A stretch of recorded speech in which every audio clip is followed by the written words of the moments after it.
Thank you very much, sir. Okay. How are you? You're back.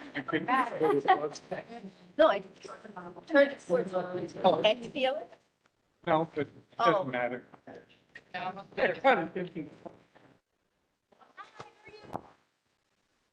Was your son going to feel it? I think, okay, great. Like, I haven't seen him. I was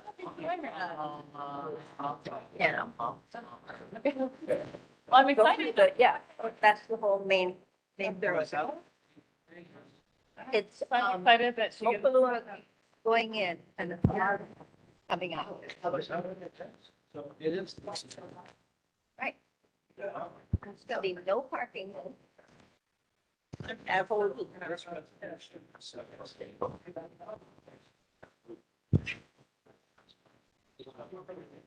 One guy, he was absolutely. Your remote one. It's so hard to like.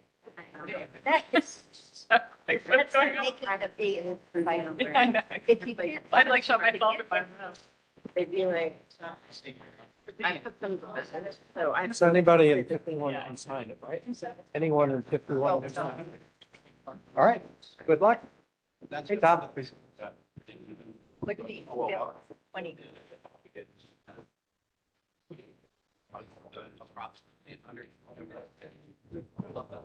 Now, now.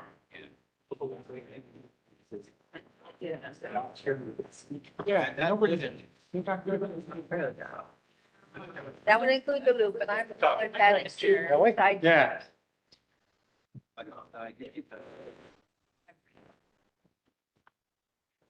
Aloha, everyone. This regular meeting of Kailua Neighborhood Board is called to order at 7:02. First order of business for any hybrid meeting is a roll call, so we know who's here both in person and remotely. Emily Andrade? Present. Bruce Andrews? Present.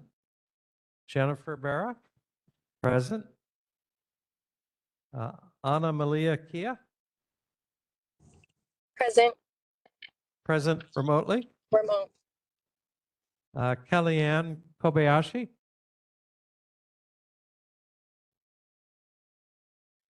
David Laea? Present. Jade Lau? Present remotely. Present remotely. Lavani Lipton? Present. Max Markovich?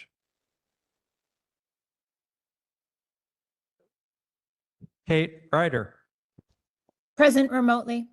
Present remotely. Kalama Souza?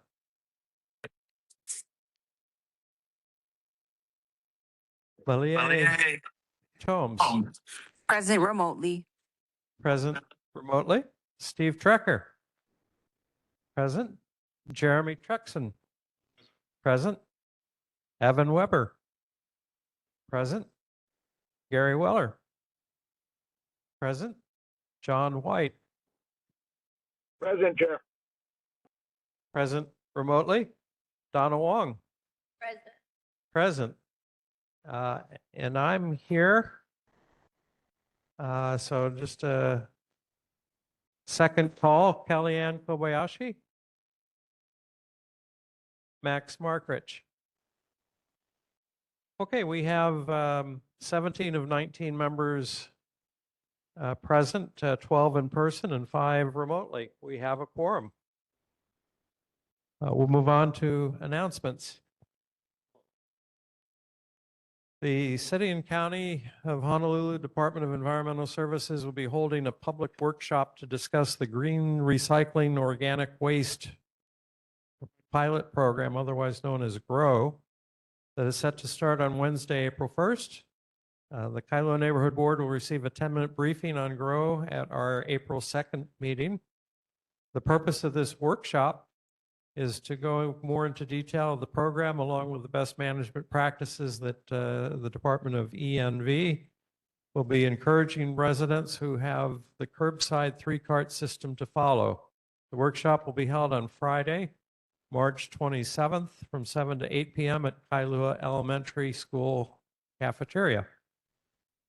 For more information, go to honolulu.gov/env/ref/grow.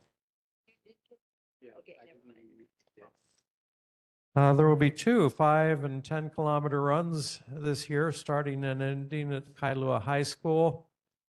The Freedom Run for the Epilepsy Foundation is on Sunday, August 2nd, and the Friends of Kailua High School Run is on Sunday, November 1st. The point of contact is Ed Kemper at ED Racers, RACERS at AOL.com. On December 8th, it was announced that Alexander and Baldwin, which owns much of downtown Kailua, has entered into a definitive merger agreement in which a joint venture formed by MW Group and funds affiliated with Blackstone Real Estate and Divco West will acquire all outstanding A and B common shares in an all-cash transaction with an enterprise value of approximately $2.3 billion, including outstanding debt. As a result of this transaction, A and B will become a private company. Following the closing of the transaction, A and B will retain its name brand and Honolulu headquarters. A and B will continue to be led by a Hawaii-based team and will continue to maintain its properties. The investor group intends to invest over $100 million across the portfolio to enhance the properties and reinforce their essential role in the communities they serve. So that was the public announcement in December.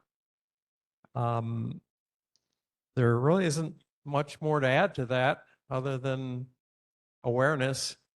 I asked A and B representative Dana Harvey to plan on being at a meeting to explain further, and we expect that she'll be able to discuss it further either at our April or May meeting.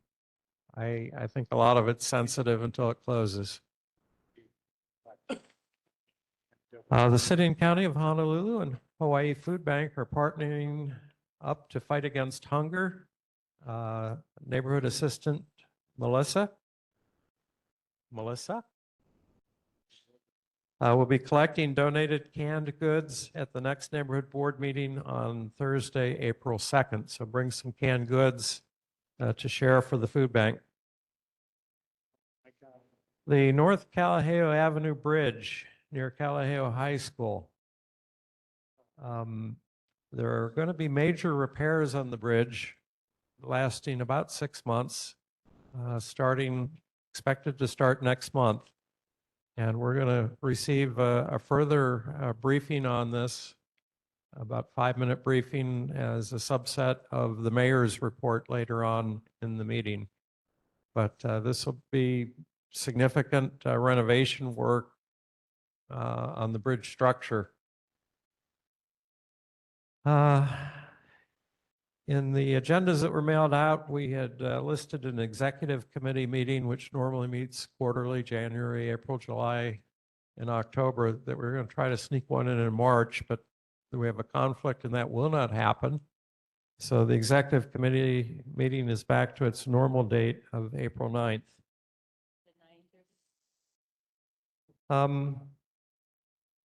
Is there anybody here tonight that's interested in the Lanikai traffic management plan? Okay, couple people. I'm just going to go through a statement I went through at our last meeting to explain the motion that is on our agenda tonight, the background, and where we are today on this, just so we all start with a common reference point. We have an individual motion on whether or not to recommend that the city install no parking signs on both sides of the loop as soon as possible, or to wait until all of the major elements of the Lanikai Plan are ready, which will be sometime around the end of this year, 2026. The other elements are to make the cross streets one-way, widen the cross streets as needed, mark the cross streets with legal on-pavement parking stalls, double the frequency of the bus from every 40 minutes to every 20 minutes, add bike racks near the beach access points, improve the bike lane at the entrance to Lanikai, and add 3-minute loading, unloading parking spots near each of the beach accesses, in addition to enforcing against illegal parking on unimproved sidewalks, allowing pedestrians to walk there rather than in the streets. So that's the motion. Do it all together or accelerate the loop, no parking signs to as soon as possible. How do we get here? The traffic and parking situation in Lanikai has been problematic for decades. No one parks in accordance with the law. Driveways and intersections are frequently blocked. The unimproved sidewalks are jammed with vehicles, causing pedestrians to have to walk in the streets. Sometimes gridlock can mean an hour to leave Lanikai, and there are reports of first responders having difficulty. Basically, jungle rules are everywhere. Incremental changes have been made, such as no parking on the bike lane side of the loop, Kailua and Kailua becoming one-way streets, and no parking on 3-day weekends, but problems persist. In May 2022, City Council Resolution 22-125 directed the Department of Transportation Services to develop a Lanikai Transportation Management Plan to relieve congestion, improve access and safety, and develop appropriate parking controls.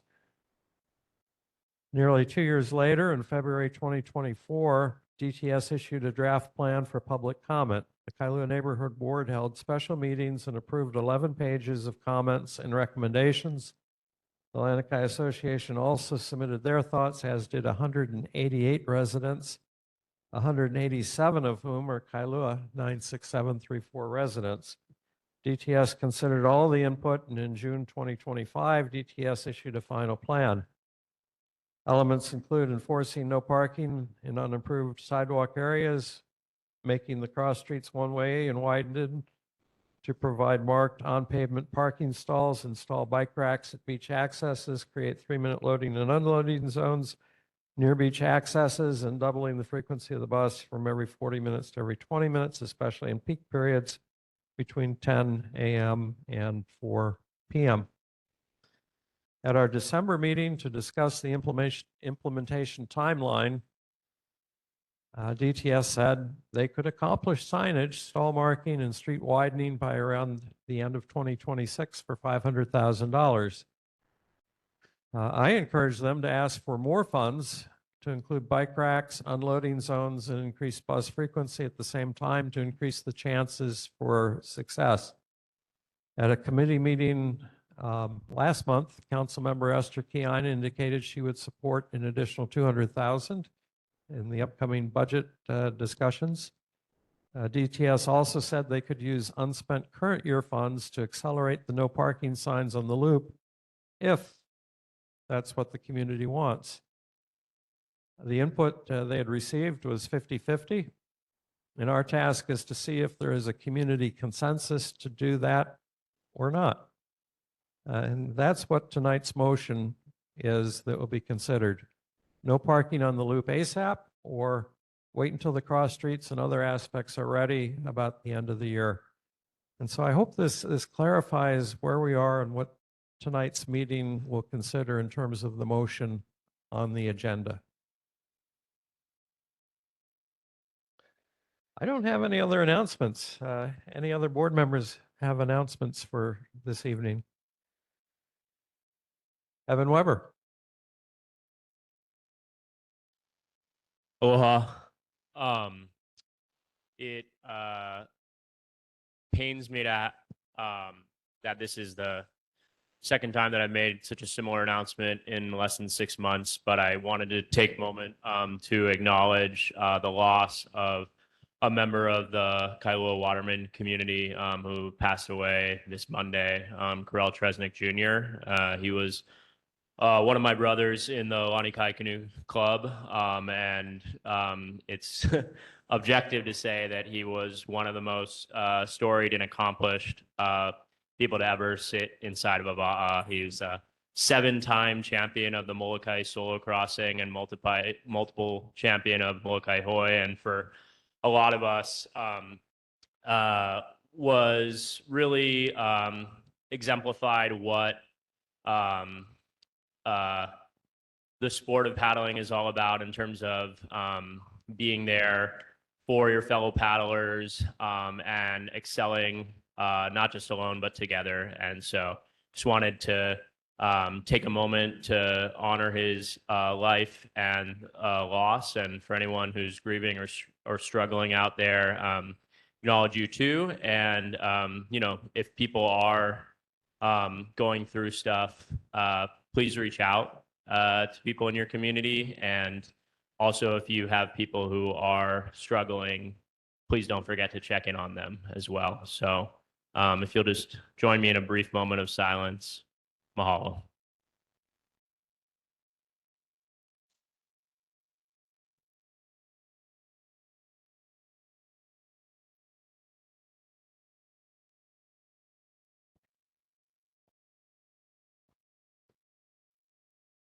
Evan, thank you for making the community aware, and our condolences to the family. John White? Chair, I have the update on Triangle Park, the exit plan. I don't know if you want that now or later on the agenda. We actually have an update on Triangle Park from the city, which is going to be part of the mayor's report. So why don't we wait for that, John? And if there's anything that they miss, let's have that dialogue when that comes up. Copy. Other announcements?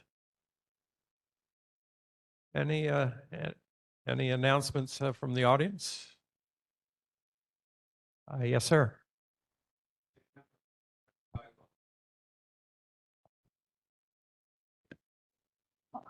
Ed Kemper with the Friends of Kailua High School, and I'm also on the board of the Epilepsy Foundation. Concerning the 2 runs that he announced, if you have any questions, I also have maps to show what they're on the same route. Start in the back of the school, go into Kailua, and then around Kailua Drive, and then into Enchanted Lake for the 10K, and the 5K ends at Kailua Elementary and comes back. Very short and sweet. And you can all sign up. All right, Ed Kemper in person, mahalo. Why do we announce this so far in advance? Well, it's because as part of the permitting process for events like this, neighborhood board notification is necessary. Any other announcements tonight? Representative Lisa Martin. They're still here. Aloha, I wanted to announce that this Saturday, so in 2 days, there's an event at Enchanted Lake Elementary that is going to distribute free supplies for saving your palm trees from coconut rhinoceros beetles. They have traps, they have netting. You can also sign up for pesticides, which are not available at this moment, but they are in the process of procuring. And it's a group from UH also doing the research on the biocontrol. So if that's of interest, you can talk to the scientists firsthand and see how that's going. But so it's this Saturday, Enchanted Lake Elementary, 9 to 11. And if you can't make that time, the next Saturday, again, 9 to 11 at Waimanalo Library. So 2 opportunities to take advantage of this state-funded resource. We definitely have CRB here in Kailua, no question. And if we want to save our palm trees until they get a biocontrol, maybe in about 2 years, we can. There are strategies. Thank you.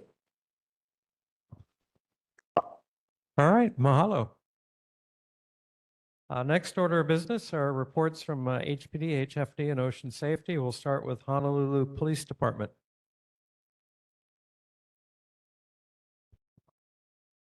Good evening, board members and members of the community. My name is Lieutenant Drew Akagi.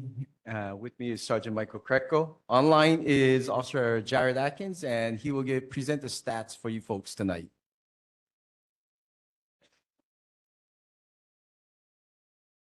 Good evening, everyone. I'm Jared Atkins with the District 4 Community Policing Team. This Kailua stats for February 2026 were there were 5 motor vehicle thefts versus 4 the previous month. There were 5 burglaries in February versus 7 the previous month. There are 21 thefts in February versus 14 the previous month. There were 0 car break-ins versus 2 the previous month. And there was 1 robbery versus 0 the previous month. That's it for the Kailua stats, and we can take any questions or concerns. Mahalo, Officer Atkins. Any questions for HPD tonight?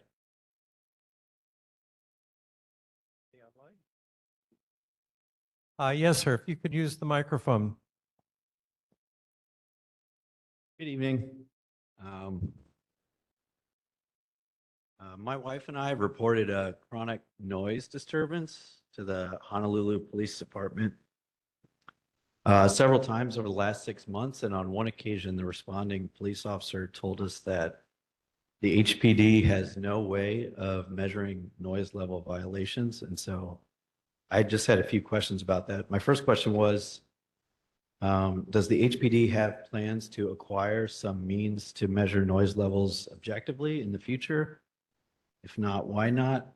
My second question is, if no objective measurements are being taken by police and constituents' decibel readings are considered inadmissible hearsay that can't be used for enforcement, then what is the current process for enforcing noise violations and investigating complaints?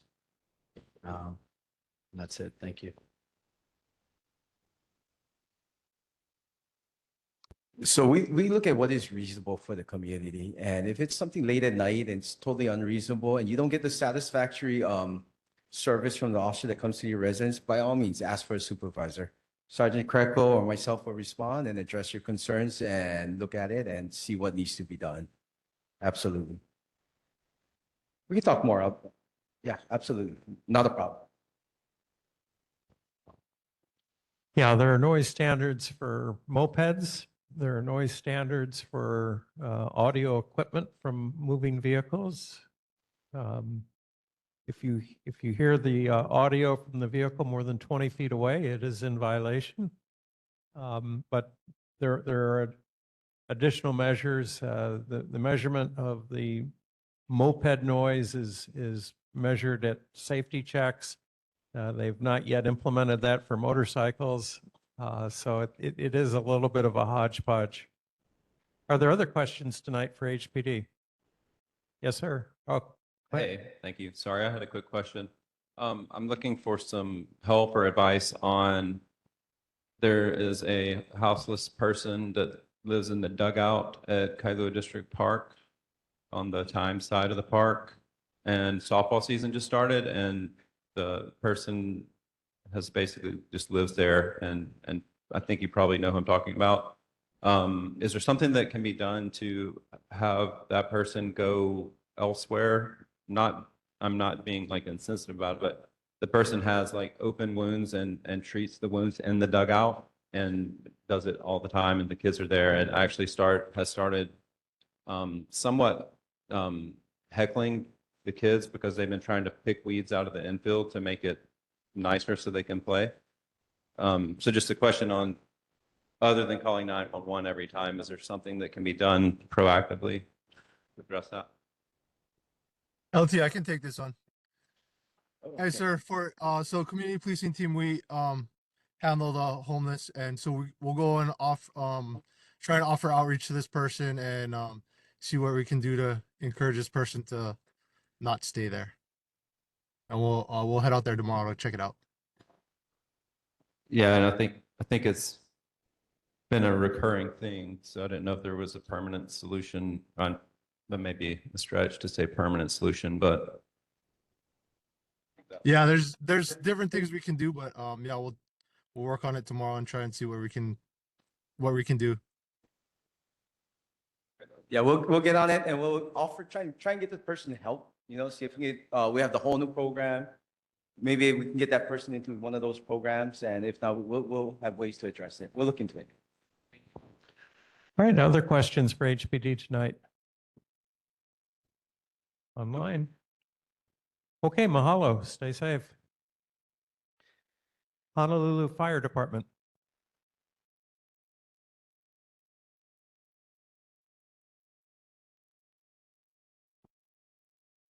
Hey, good evening, everybody. Firefighter 3, Ken Bai from the Kailua Fire Station. I've got the incident statistics for February 2026 for Kailua. We had one structure fire, one brush fire, and 18 activated alarms with no fire found. We had 103 medical calls.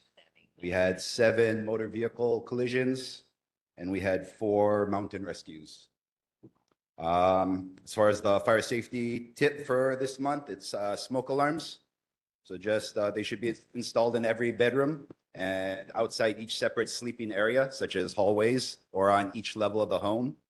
They should be tested every month by pushing the test button, and replace them all when they're at least 10 years old, or stop responding when tested. Any questions or concern for fire department? Okay, questions tonight for HFD? Online? Any audience questions? All right, mahalo. Thank you so much. Thank you. Honolulu Ocean Safety Department.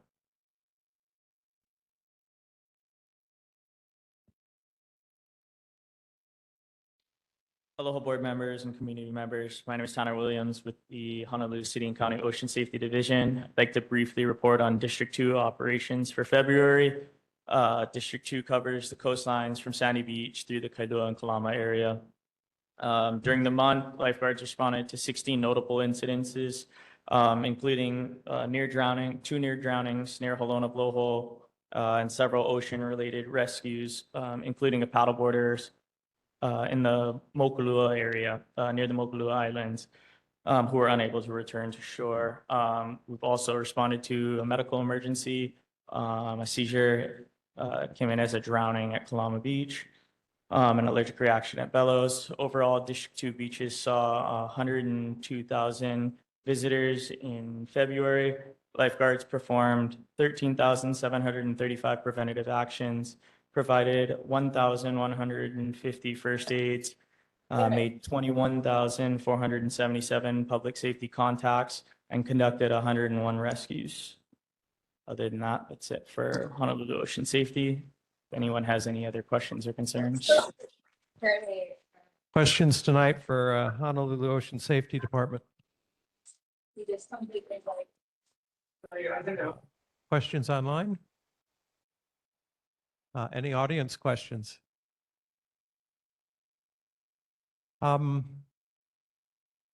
Interested in when you expect the construction to complete on the facility near the boat ramp, and if you don't know, next month would be fine.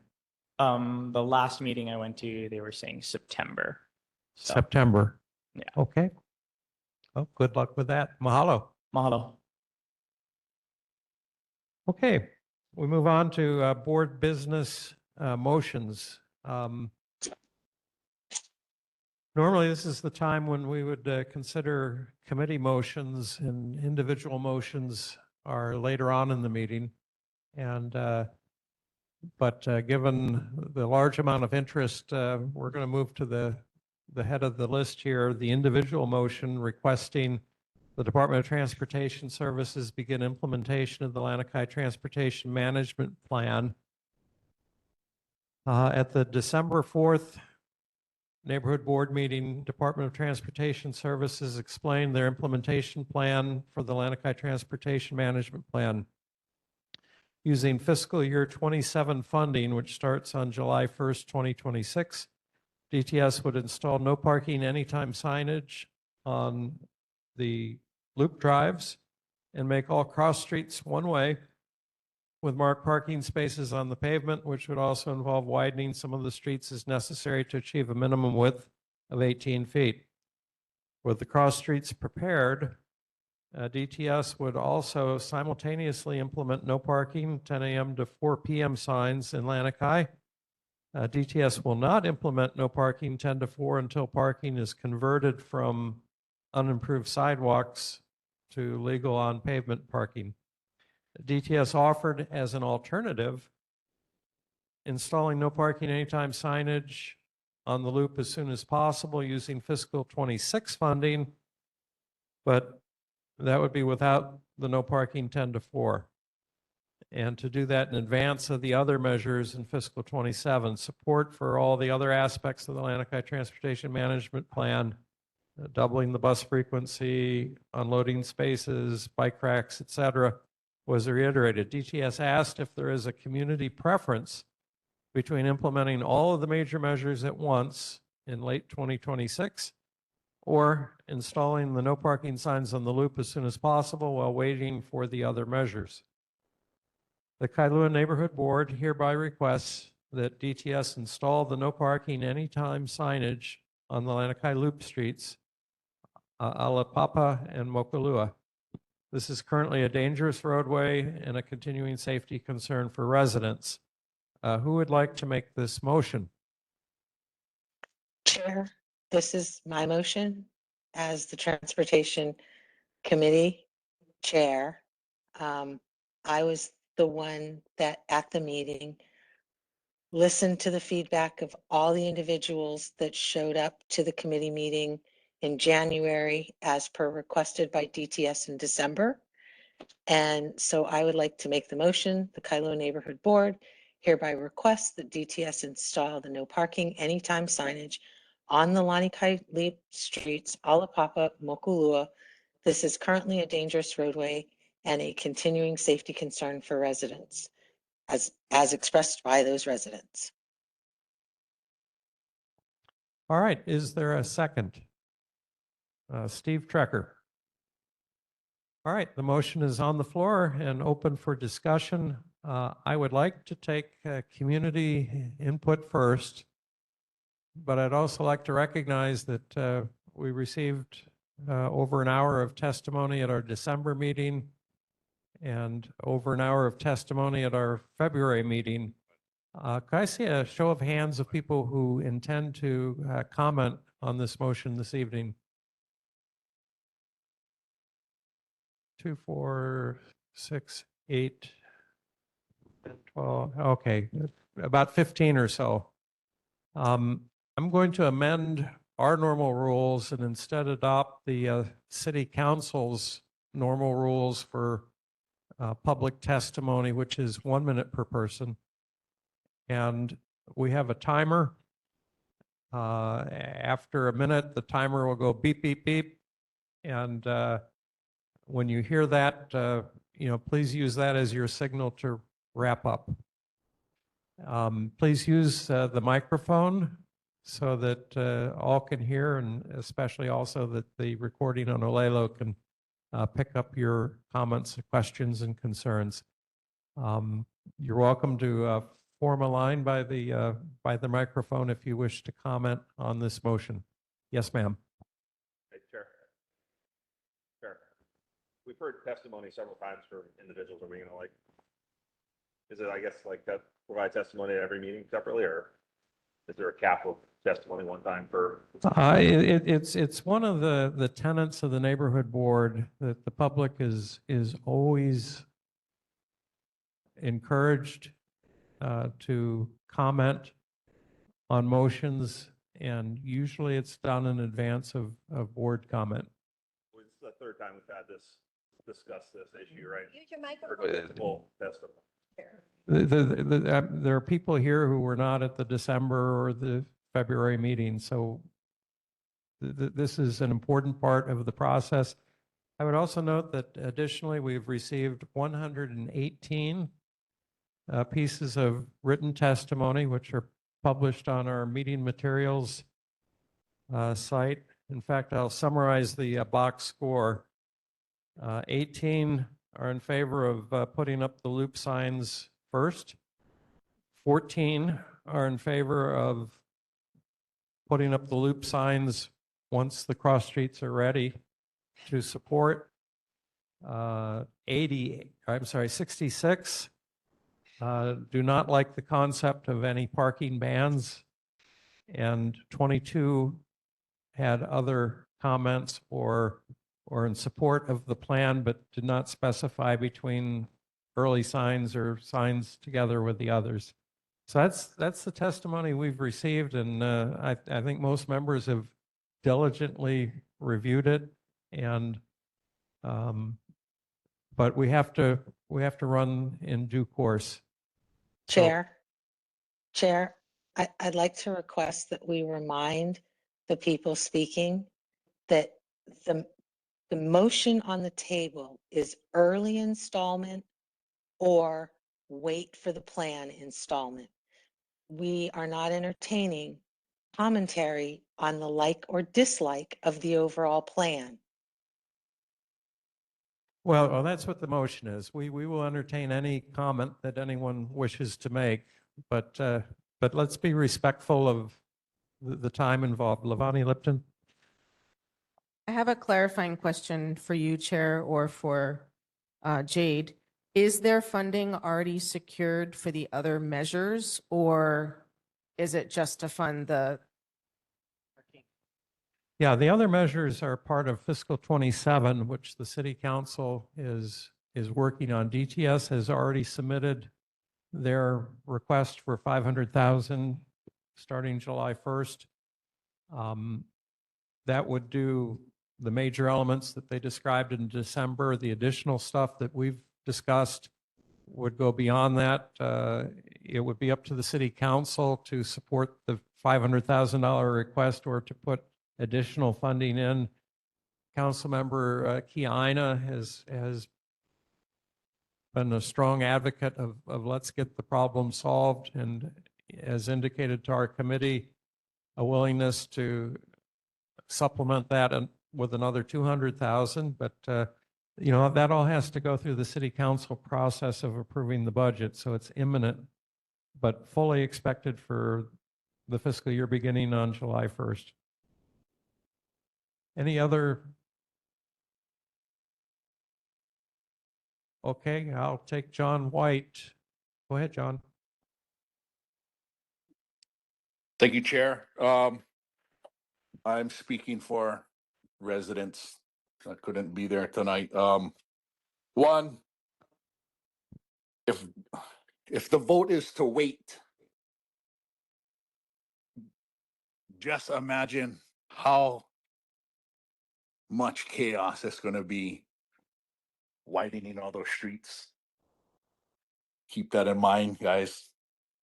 And then two, it's going to disrupt the local residents just as much as the visitors, and really need to put extra thought and care into this, because residents will be displaced as well during those hours, and currently they do park there.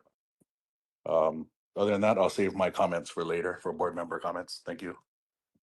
Okay, so those are comments on behalf of Lanikai residents. And what we'll do now is in-person resident comments. When that's done, we'll do online resident comments. And when resident comments are complete, we will go to board member deliberation. So I'm sorry for the wait. Please go ahead. Hi, my name's Sylvia, and I want to read a message I received from a neighbor of mine in May of 2025. Aloha and good morning. It's been a wild week for me as I spent the past 3 days in the hospital after a truck swerved into the bike lane and ran me off the road while I was riding on the bike lane in the neighborhood Monday. Believe it or not, this was the second time in a week. First time I was on my bike with my son on the back, and a tourist wanted a parking spot and swung into the bike lane, but luckily I was able to narrowly avoid and not crash. But this latest one was pretty severe. I ended up for 3 days in the trauma ward at Queens with internal bleeding. Praise God, I'm all right and home recovering, but beat up and a mess. The neighborhood is getting dangerous and something needs to be done before a pedestrian like myself is killed. After 2 incidents in 1 week, I'm hesitant to let my kids ride their bikes in the bike lane. Something can be done. And just to note, this resident is 5'11" and 190 pounds. He was told at the hospital, had he been a kapuna, had he been any keiki, he would not have survived. I know this is inconvenient for people, but it's about safety. Safety is not about convenience. Never does someone say, let's be cautious and wait. When you're cautious, you do something about it. Mahalo.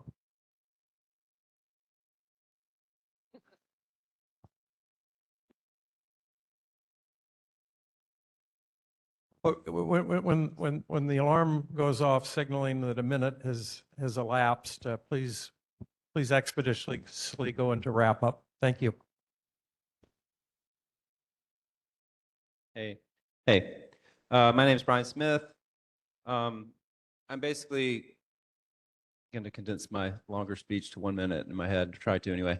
I'm basically here as a parent. You know, I have 4 kids, young kids and older kids. They're constantly out walking, running, jogging, riding their bikes, their scooters around the loop. And I just wanted to make it clear to anyone who may have not been a part of these discussions in the past or understand the severity of the safety risk that we're all talking about, but multiple times every day, every single day, it's constant. There's cars always driving in the bike lane. It's not safe for kids to ride around. The DTS has provided a solution for us for the first time in over a decade after laboring through this long journey of getting to where we are. The Lanikai residents would really appreciate if the Kailua Neighborhood Board would also support us. And as a dad, you know, tolerating any risk. Thank you, guys. Mahalo. Chairman Hicks, board members, I'm Brian Barbata. Live in Lanikai 50 years, and of course, you know, repeating some of the things that other people have already said, and your introduction is unnecessary. I have this beautiful testimony all written out and edited, but I just want to make a couple of quick points. One of them is that time is of the essence here. Time's been going by, people have been hurt. I've seen the kinds of things that the first presenter mentioned. It does happen. We're there all the time and we see it. This is a safety issue. There's no question about that. The safety issue itself, as has been described, just bleeds over into the traffic and parking problem. That's not the only problem. That's part of the safety problem. Every day when we use the loop, various streets in the loop, and people are in there fighting for parking places, parking out into the street, parking in the access lanes, you know, doing all sorts of bizarre things. We get tired of saying, where are you from? But I'll leave it at that because I have to. Thank you. Mahalo.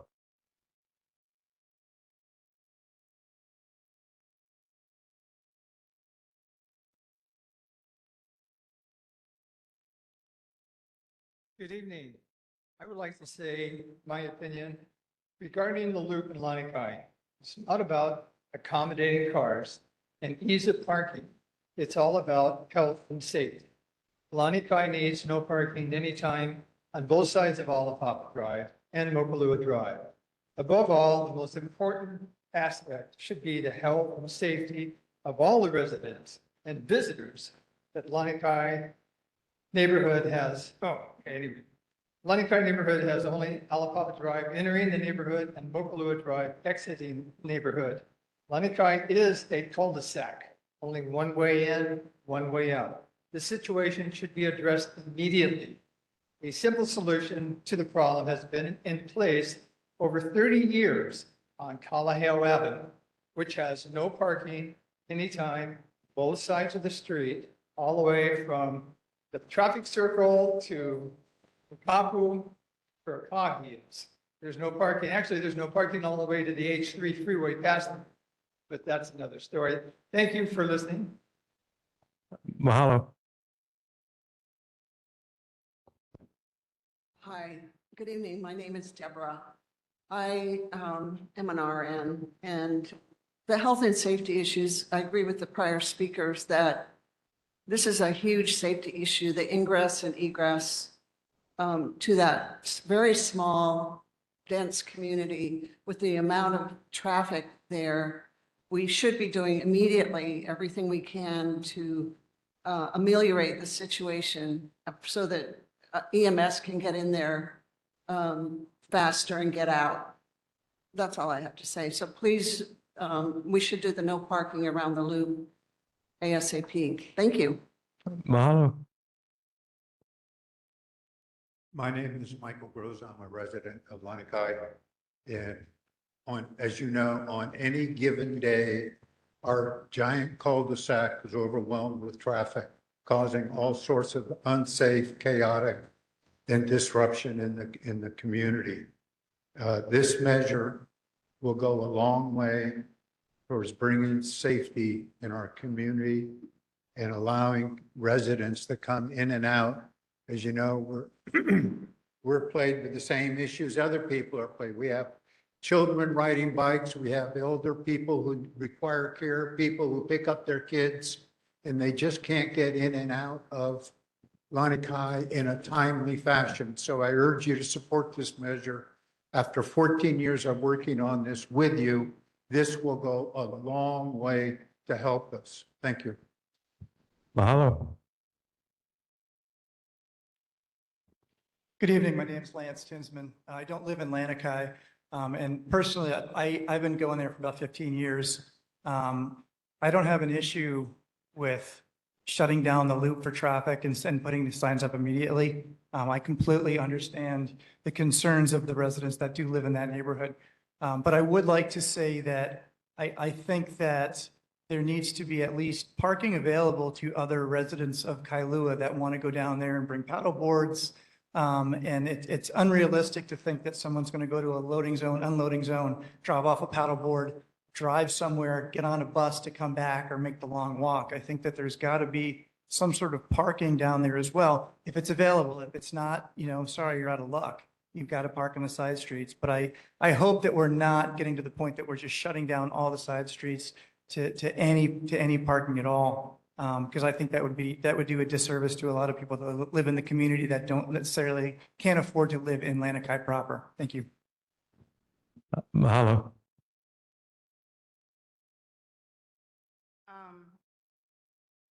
I'm supposed to pay for a plan that will send hundreds of cars into my neighborhood and make it a big, dangerous mess. I experience that every holiday weekend. Lanikai has a parking ban. I'm for fixing Lanikai's problems, but this isn't the way to do it.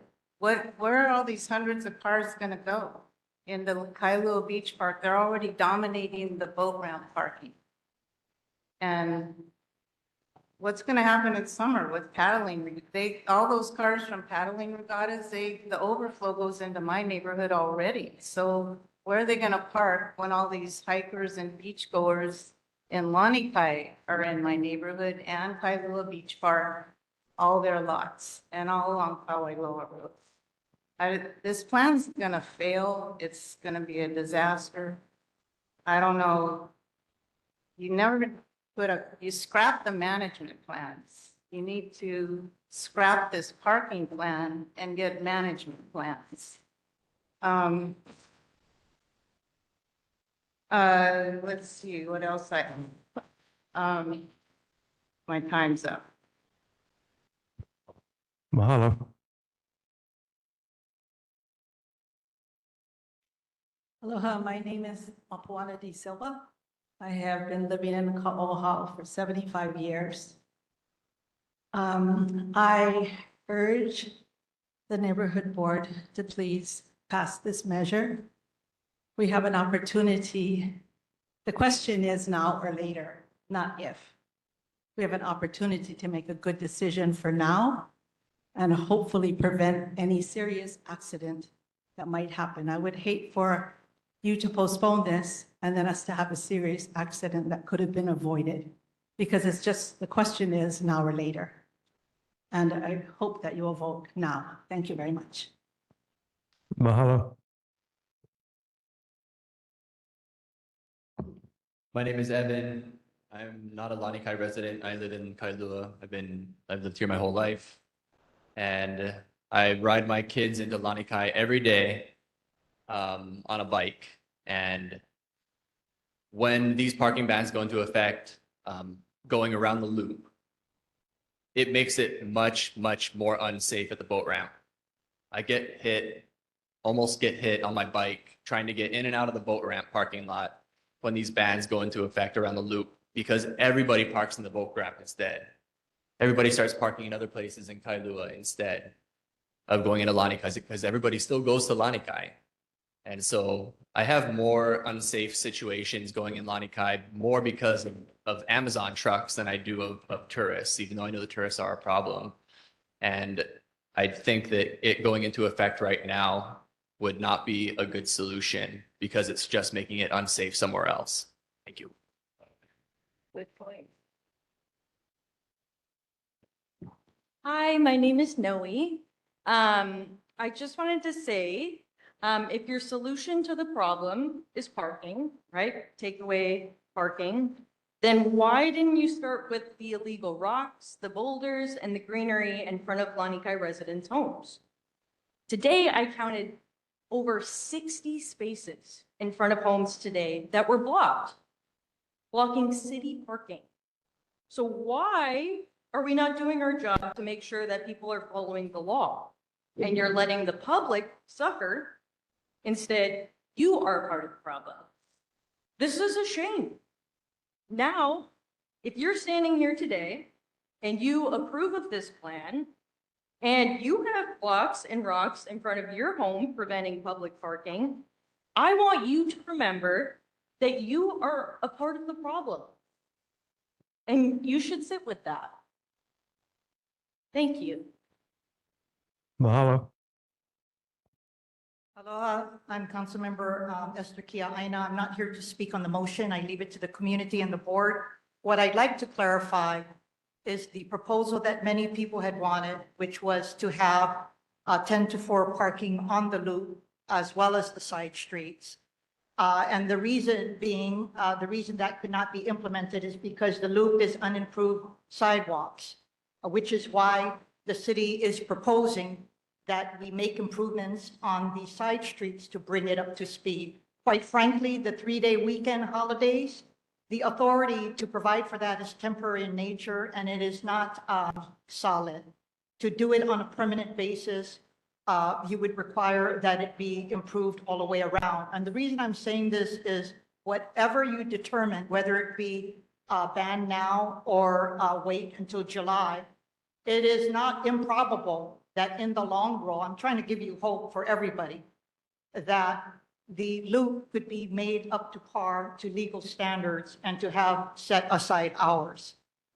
That is going to cost a lot of money, but it's not out of the question. And that is something that I think the community of Lanikai and the general community, the larger community would be interested in. Thank you. Mahalo. Good evening. Yeah, my name is Mark Turner. I live in Country Club Knowles, an adjacent community to Lanikai. My concern is, well, I know Lanikai has problems and they need to be addressed. But my problem is if the solution is to shut off Lanikai and move all the parking into Country Club Knowles, it's a two-way street, but if we have parking on both sides, we're going to have a one-way street in Palmakura and Alani Street, and that's not going to work for emergency vehicles or just the community in general if you can't have two-way traffic. So I would be totally against any solution that just transfers Lanikai's problems to Country Club Knowles, and I want everybody to hear that. The solution has got to be comprehensive, and make sure the entire community is taken care of and not just Lanikai. Thank you. Mahalo. Hi, my name is Mike Meyer, Kailua resident for over 50 years. Thank you for listening to the residents talk about this issue. In my opinion, we have a safety issue in Lanikai, that's clear. But what we also have is an enforcement problem. We have a popularity problem. Way too many tourists come to visit our side of the island. It cannot handle it. What has been done to address that? In my opinion, as a Kailua resident, nothing. And to quote a longtime Kailua resident, a friend of mine, this is not gonna work. You know, you're gonna take away parking from Kailua residents who frequent the beach, get our exercise there, et cetera, et cetera. I feel for the people who live in Lanikai, but you know what's gonna happen? We're still gonna have shitty traffic because people are still gonna come looking for parking. The traffic's still gonna be horrendous.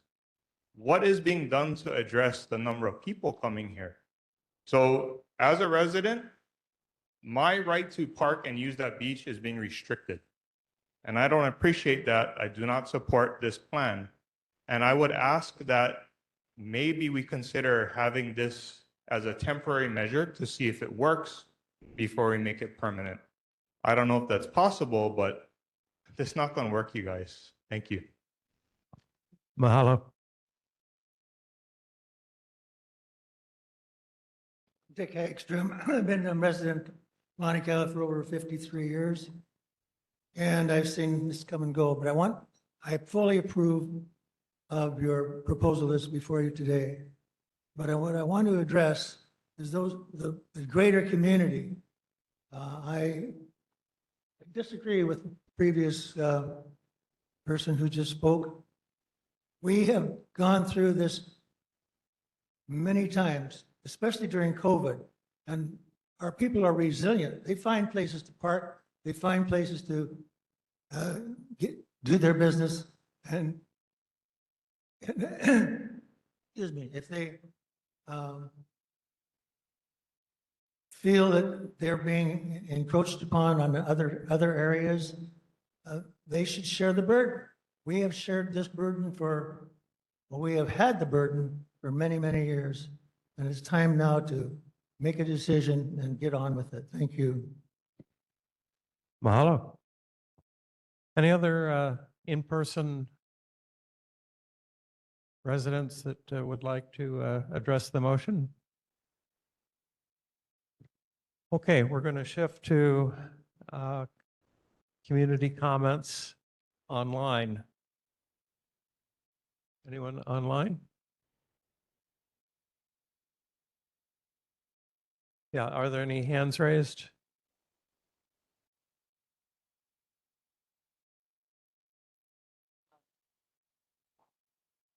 Okay, what's in chat?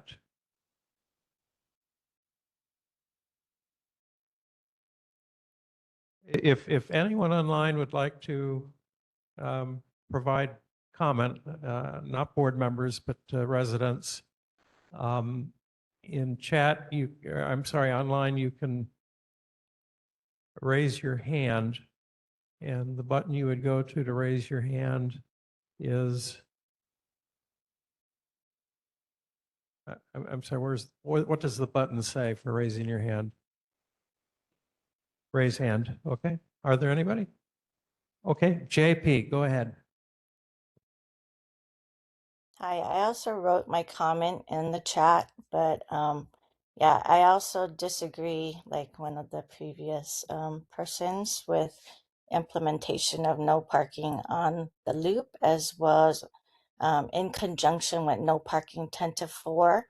I do believe you're effectively taking away access to the beach by removing that amount of parking, because if on the loop there's 100 parking spaces and on the cross streets say another 100, there's people parking on the loop that will not be able to fit on the cross streets unless the cross streets are really widened and have a lot of parking. So I'm just wondering what is a reasonable amount of parking that would be allowed in Lanikai for the public.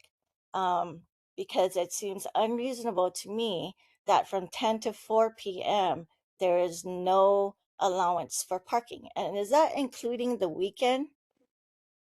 To me, that's ridiculous. So I just wanted to state that. Yeah, the rules that are proposed would go in full time. Okay, who's next? Richard, online.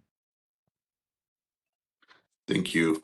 I'm in favor of implementing the signs ASAP. And the thing I wanted to bring up was I think a lot of people are confused with the actual laws right now that state that, there is no parking on unimproved sidewalks.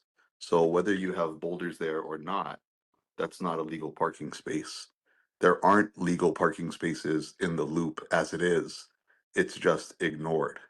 So having the signs put up isn't making a new law. It's just enforcing what's on the books currently. That's it. Okay, mahalo. Okay, Mick G. Aloha. Can you hear me?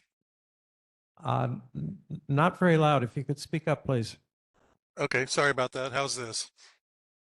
I just Better. want to say I am for the installation of the signs ASAP.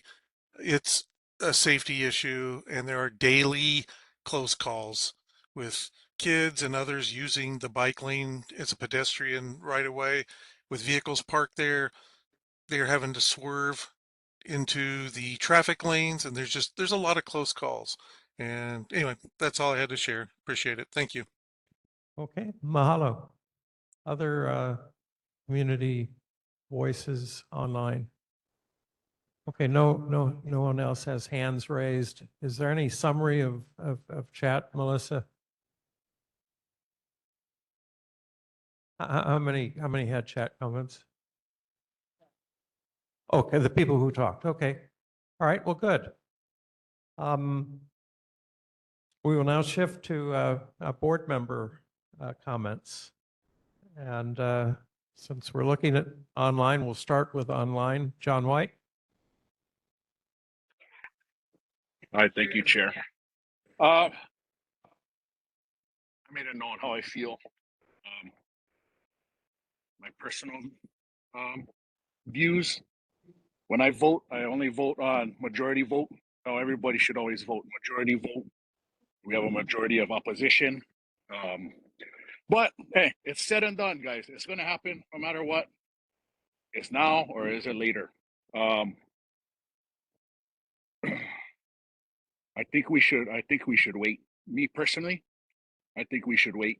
I don't like to rush into things, especially when it affects local people. Yeah, unless us guys that have Kailua addresses, were born at Castle Hospital, that born and raised here, have unfettered access, we should wait. Wait till they expand the streets and see how brutal it's gonna be. You guys think Triangle Park was the issue? They're gonna have to excavate the streets, guys, down probably a foot, bring it up with non-expansive material, compact it to spec, pave. That stuff takes time, guys. There's archaeological matters. There could be EV, could be endangered species. The list goes on and on. Construction is a tedious act in itself. I'm all for the work though. Hopefully it goes to a union contractor. It's beautiful. It's work coming back to the state. One I didn't mention earlier, residents want Bluestone to be opened up. Just the other day, Kole Pass was opened up to the residents of Waianae Coast, where their problem is a million times worse, one way in, one out. The military opened that up so they could get familiar with the road in case of emergency. I think Bluestone should be forced to open that up. I think listening to everybody, a happy medium, maybe just closing down Alapapa on the exit. So it's easy to get out, flow the traffic out. Unimproved sidewalks, that's BS, guys. The whole island parks on the unimproved sidewalks. enforce it everywhere. Sis said, "Hey, take out the trees and rocks, see if that makes the problem better." Because unimproved sidewalks is an imaginary thing. Or we put no parking signs on the whole island. We're gonna have to build parking garages everywhere in the neighborhood. So I just say, don't rush into things, guys. Me, I'm all about safety for the kids riding the bike. If you get hit in the bike lane, somebody driving, they should get a slap, and you shouldn't be able to drive ever again. Get off your phone. You know what I mean? I do feel for the, my brothers and sisters in Lanikai, for sure. But I don't want to just go changing the landscape in my towns that I grew up in because the tourists, I could care less about them. Josh Green, charge these bastards to come every day. Charge them. Bring us some money here in the state. They should have to pay like Disneyland because they're trampling over our home and their vacation fun time. And that's disgusting. But at the end of the day, it is Okay. what it is already, guys. And I think we should wait until the side streets are open. Thank you, guys. Okay, mahalo.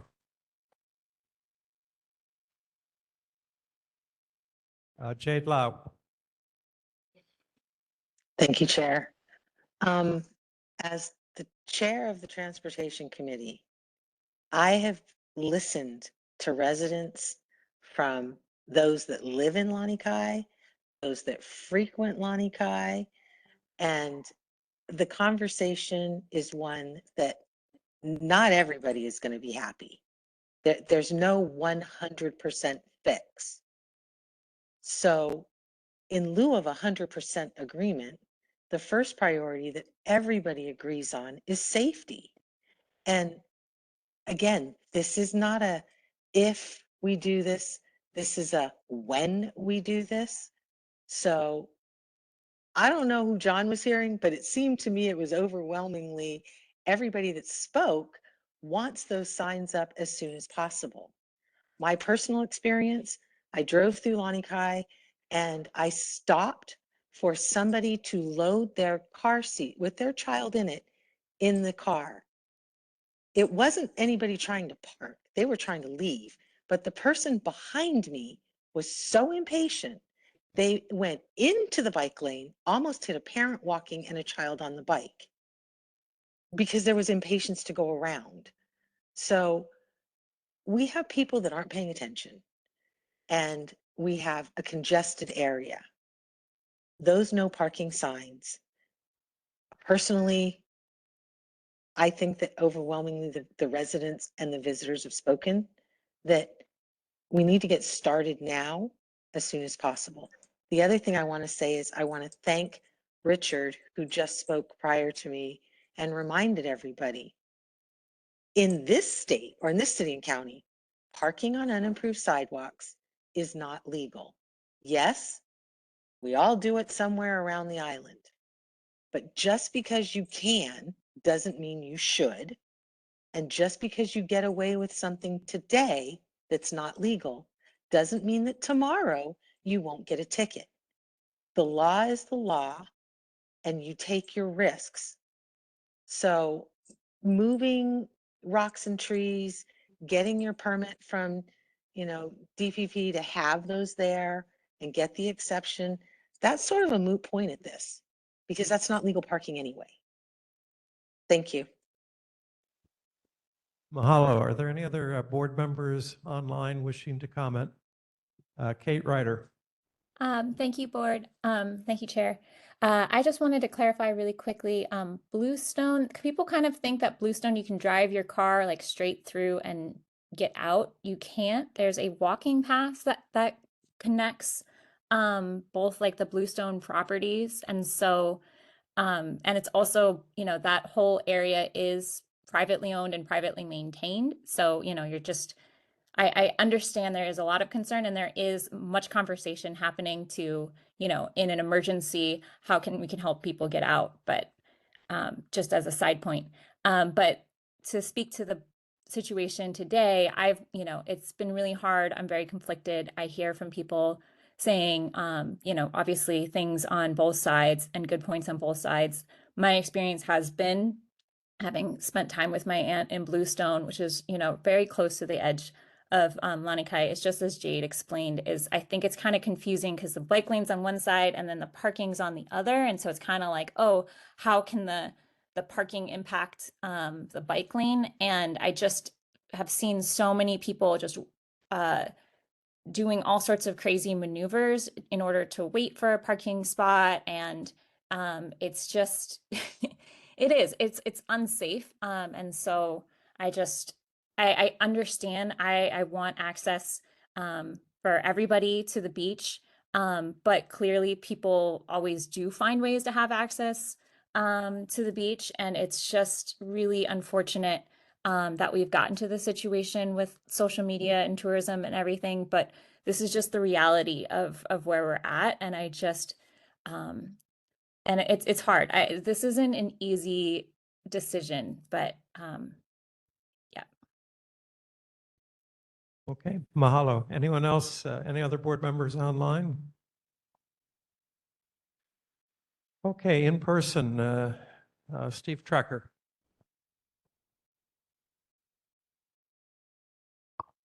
Thank you. Have been a resident of Kailua for 46 years. I do not live in Lanikai. I think there are two separate safety issues at stake here. And most of the people have spoken to one of them, and I'd like to speak to the other one, which is the fire safety issue, which concerns me a great deal. I don't think anybody wants to see another Lahaina happen.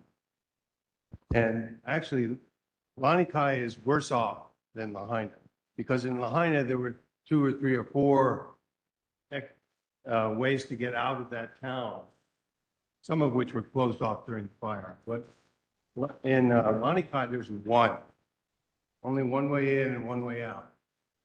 The other thing is, about all this is that I don't know how many of you people here or people on the board have experienced the long traffic jams, bumper to bumper, for endless time coming out of Lanikai.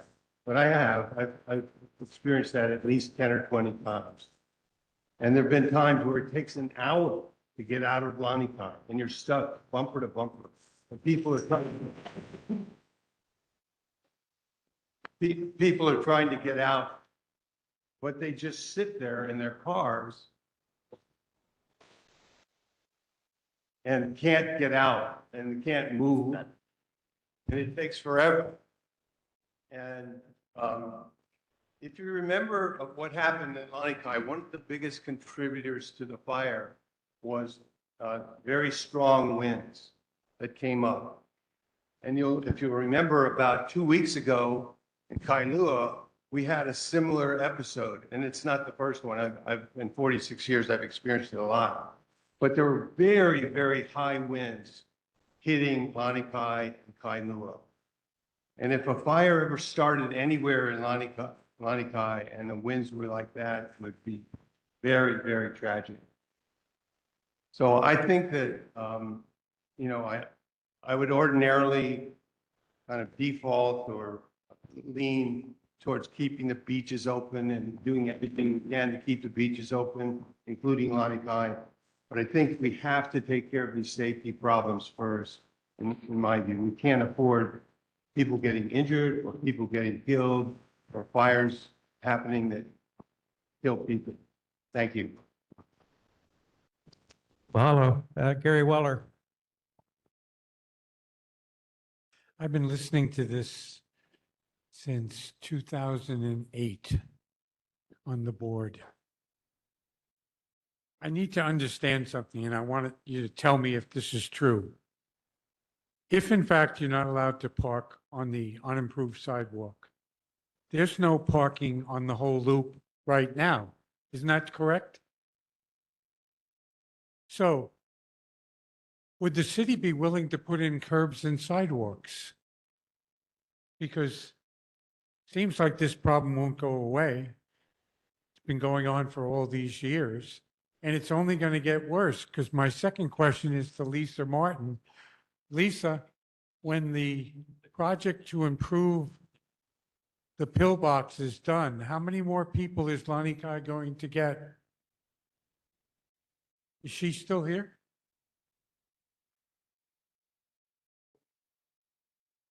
Lisa, can you answer that? Can you hear? Because if I remember right, in the environmental impact statement, it was another 1,700 a day. For the pillbox. On the pillbox.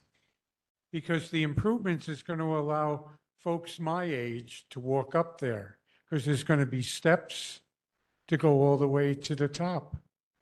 So that's going to invite a whole new group of people. So you're going to have the social media gang that wants to go up there, and now you're going to have the seniors that want to go up there. And this last time I discussed this, I thought the state was going to have an application and a security guard. I'm not in a lot of faith with that, because we can't even enforce the laws that we have on the books right now. So can we see how this works? I land on a plane, I get an application, I fill it out, and I say, I want to go to Lanikai tomorrow. It's available. I take the space, I get up there. There's no guard. He was sick today and nobody replaced him. You know, it's ridiculous. So I've analyzed this problem very carefully. You only have a few choices. Put the signs up because it's already illegal already. Okay? There shouldn't be any parking on the loop. It's illegal. It's already done. Has nothing to do with you. You can't park. That's a county law. You can't park on the unimproved sidewalk. Done. All the other stuff, it's irrelevant. You have bigger problems, like Steve said. I would be trying to get the city to give you a second road through Enchanted Lakes, so that if we get a tsunami or a Category 5 storm or some other kind of disaster, you have more ways to get out of there, and fire trucks and ambulances and police can get into you folks. But I've heard this parking thing over and over and over again. I just don't understand it. I have suggested a couple times, make yourself a gated community. It only takes 51% of you. You put a gate up, all tourism stops. Done. You put a second little gate, one for cars, one for people to come in that have to do their cultural practices. Maybe you allow the canoe paddlers to come in on a timely basis, but it's your community. Constantly asking the city and us to solve your problem is not going to solve it. It's within your power to solve it without us and maybe possibly the city. So if 51% of you vote for a gated community and you take over the maintenance of the highway, the police and the fire department, all those people will still come in. The only thing you'll have to do is put your mailboxes up front. You'll have to put your trash up front and have it paid for. But you'd have no more complaints, because there would be nobody coming into Lanikai that you didn't want to come in. So that's another way to look at all this if you'd like to, but that's my suggestion. Mahalo. Representative Martin, That was a rhetorical question. I don't think there was an actual question, but I'd be happy to talk about the plan for the trails when they're improved. There is plans for reservations, but not parking. It would come with a shuttle when you have a reservation, but that's something for the future. It's not something that's in place now.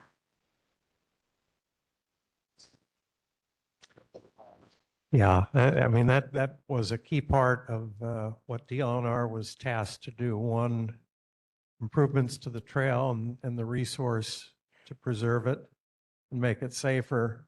And the second task to DLNR was a management plan that our suggestion has consistently been a reservation system with an off-site downtown Kailua check-in and a shuttle to take people to and from because of the 2,000 people a day that I've heard quoted in the past on that trail. And that kind of solution, which is also mentioned in the DTS plan, is a big part of reducing the excess demand, which is creating a lot of the problem in Lanikai. So we really want DLNR to get out of their comfort zone because they know how to do trails and into the management side of it, which is critical whenever an attraction is co-located with a residential neighborhood. Okay, mahalo. Other board comments? I'm going to continue on the right side here. David Laia. Thanks, Bill. Thanks everyone for being here. I think from what I can tell is that the safety is a top issue here, and I don't disagree with it. What I kind of disagree with, however, is just closing down the streets doesn't seem to be the real problem with the safety and the traffic. You got to be able to restrict the flow of traffic coming into Lanikai. When the pillbox is open, you're going to have more traffic. You got to deal with the fact that you have too many people coming into Lanikai, and closing the streets, closing the parking doesn't seem to address that problem. It only creates more problems for accessing the beach. When Jade put together this proposal after the December meeting, that was based upon the turnout that took place here at the December meeting. However, since then, we've had over 50 people submit testimony opposing it because they wanted access for parking. So I totally agree with you all that safety is a top priority. Unfortunately, it doesn't seem like this plan addresses those safety issues as it relates to the inflow of traffic that comes into Lanikai. I also want to point out that in this day and age, technology should play a very significant role in providing solutions for our problems that we're facing here. I mean, parking lots can tell you how many parking stalls are available and whether or not there's going to be parking available when you come in. There should be a sign in the front that says, sorry, there's only 2 more parking stalls available in this district. If you come in now, you're not going to be able to get out. I mean, why aren't those simple technology solutions being even addressed in this thing? Simply shutting down the access to the beach, eliminating any kind of parking that might be available, it just doesn't seem to answer the problem. The other major problem that I see here is enforcement. We have no parking areas. We have speeding restrictions. We have people running over kids and bike riders in the biking lane. Where's our enforcement? It seems like enforcement is a very important thing that's going to be able to address the safety issues. So I do also want to encourage anyone who is specifically wanting to address the safety issues. We have a committee at the Kailua Neighborhood Board. It's called Public Safety, Public Civil Defense, Public Safety, Public Health, and we address safety issues in that committee. So this is not the only forum for you folks to be able to address the safety issues that you are dealing with.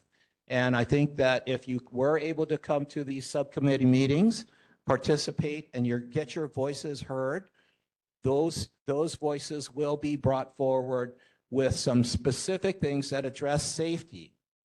And simply closing down the beaches, eliminating the parking isn't going to be the solution that's going to work for everybody. We can't just shift the burden of parking into another adjacent community. I don't think that's the intent here. And I think that there's ways that we can make it work. We just got to be a little bit more patient and a little more insightful and work with the Department of Transportation to try and come up with a more reasonable solution.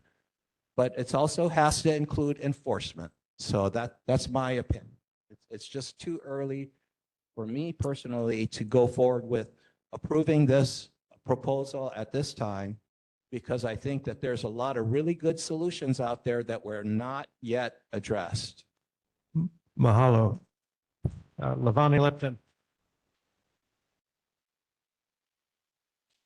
I have a question for either DTS or Esther. And Esther, I have a question. What is the current enforcement plan? So if this parking goes into effect, is HPD prepared to do drive-throughs, or what is the assurance that it will be enforced?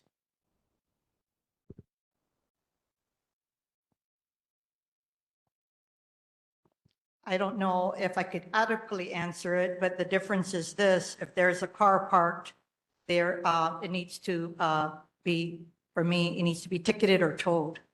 And so in my view, I would like signs allowing for towing so that it could be automatic. And I've been talking to the Department of Transportation Services. I don't believe that people should be waiting around for a police vehicle to be there to be able to tow. If it's in a no parking zone and it's in a towing zone, then I feel that they should have a vendor to make it easier so that they could do it as opposed to waiting for HPD. So that's still being worked on, but I do have a little more confidence in adequate enforcement for no parking on the loop than I do now. It's haphazard right now. And it's not because they don't care, it's just that there's not enough staff. Levani Lipton. You wanted to respond to that? Yeah, HPD has spoken on this matter in the past, and it's, I think, a reason why DTS landed at the policy that it did. Part of the issue from HPD's perspective is that the laws as they currently stand are sort of unenforceable because although it is illegal to park on unimproved sidewalks, everybody does it. And even the 10 to 3 thing makes it hard for them to enforce on the weekends because it changes all the time. What HPD has communicated very clearly every time this has come up is that part of the enforcement issue is a lack of consistency in the laws and policies and the timing of the laws and policies. So therefore, HPD has stated that if you were to extend the parking ban that currently exists on the bike lane side of the loop to the non-bike lane side of the loop, that would be easier for them to enforce. Levani Lipton. I'd just like to say that I have talked to the officers on our beat in Ka'ohao, and they said that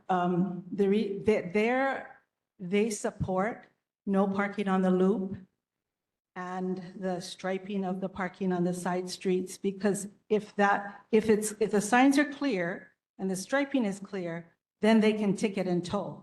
Right now, it's just too vague, and so they have a really hard time enforcing it. But if it's no parking, they can enforce that easily. And if the side streets are striped, then they can enforce that as well, because you have to park within the stripes. My other question I wanted to direct to my fellow board member, Evan. How is the paddling community going to be impacted? Because I am a paddler. I know there was some testimony from paddlers. I want to make sure that the paddlers will not be interrupted as far as like their practice schedules. And I mean, that is a huge, the club is based there, Lanikai Canoe Club. So where do the paddlers stand? Yeah, good question. Yeah, so I'm a member of the Lanikai Canoe Club, and I've been involved in these efforts. So I think that's why this question is directed at me. I do not represent the Lanikai Canoe Club. I want to make that clear. But I have been in conversation with their leadership as well as just members that are my friends. I think the Lanikai Canoe Club took a position of endorsing a 10 to 4, 365 policy. That was the policy that was supported previously by the Kailua Neighborhood Board as well as Kailua School, the Lanikai Association, Bluestone, and pretty much every institution in the area. Obviously, we didn't get that policy from DTS, and there have been a number of explanations why, but most of it has to do with consistent how they're planning to enforce similar situations elsewhere on the island with the unimproved sidewalk problem that is plaguing lots of communities overburdened by tourism. The club is concerned about the implementation of the full policy that DTS has put forward because it would dramatically reduce the number of spots. My sense, again, I do not represent the club, and the club has not taken a formal position on the new plan, is my understanding, is that there is less concern about the implementation of just the other side of the street, the other side of Alapapa and Mokulua, having that parking ban be extended. So there is mixed feelings in the paddling community, and but they are exploring alternative options for parking and are in conversations with Mid-Pacific Country Club and the Lanikai Association in particular about how they might be able to expand parking were the full policy to go into effect. Okay, any other board member comments from this side of the room? Evan Weber. Great. Well, you've already heard a little bit about me tonight. I'm a Lanikai Canoe Club paddler. I am also, I think I am the only representative of this board who actually lives in the Ka'auhau Lanikai community, and I was born and raised there. I lived there my whole life. My family still is there to this day. And I'm also a young person who's grown up in Kailua and has seen the community change a lot. And most of my friends cannot afford to live in Kailua, let alone Ka'auhau Lanikai. So I have a lot of mixed feelings about all of this, and I understand the varied perspectives. And I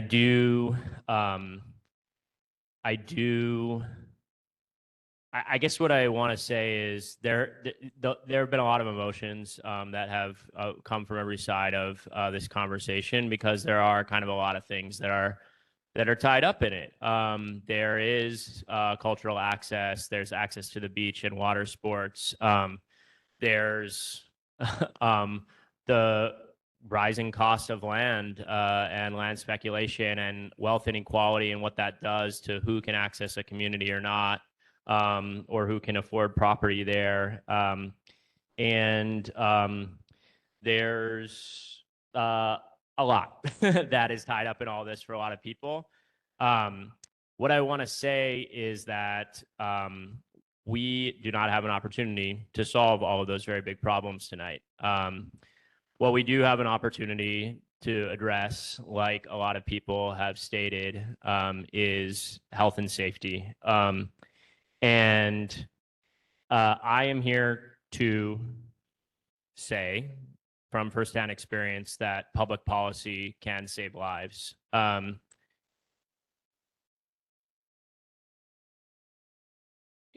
the day after Thanksgiving in November of 2022, my mother suffered from an almost completely life debilitating stroke. She lives on Mokulea Drive in this community. I did not find her until about 8 hours after her stroke began, and it took an additional hour for her to be taken by EMS to Queens Hospital, which is another 30 minutes on a good day in an ambulance from her house. What the doctors told me is that if she had been there, the result of the stroke is that she was unable to walk or speak for about 6 months. And I'm really happy to say my mom's not here tonight, but she was here a couple weeks ago when this matter was discussed. And many of you had probably lively conversations with her. You were happy to see her out in public again, those of you who know her. But what the doctors told me that day is that if I had been maybe an hour later, that my mom may not have survived or ever walked again.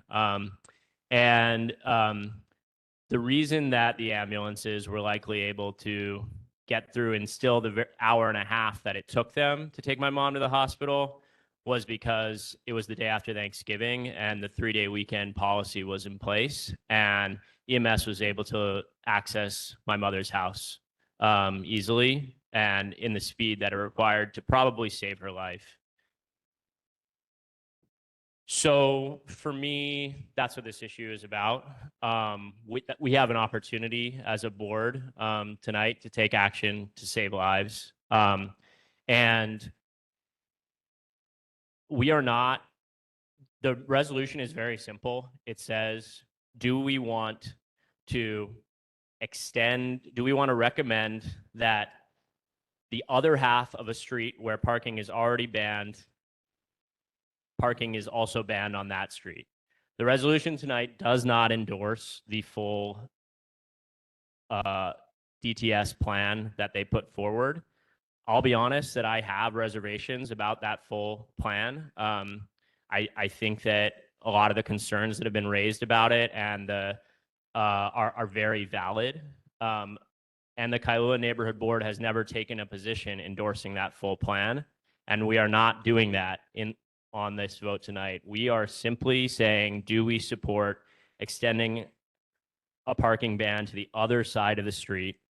And I strongly disagree that this would not improve safety. The safety concern in this neighborhood comes almost entirely from the issues on Alapapa and Mokulua and what happens when you are trying to stop and look for parking in a road that is simply not wide enough and is one way and cannot allow the type of behavior that happens there with probably some of the largest pedestrian traffic in this state and on this island. And if you do not understand that, you have not walked, biked, or driven a car in this community on a nice day on the beach. So that is what we have the opportunity to resolve tonight by recommending that DTS move forward. And so I will be voting yes. All right, any other board members on this side of the room wish to comment?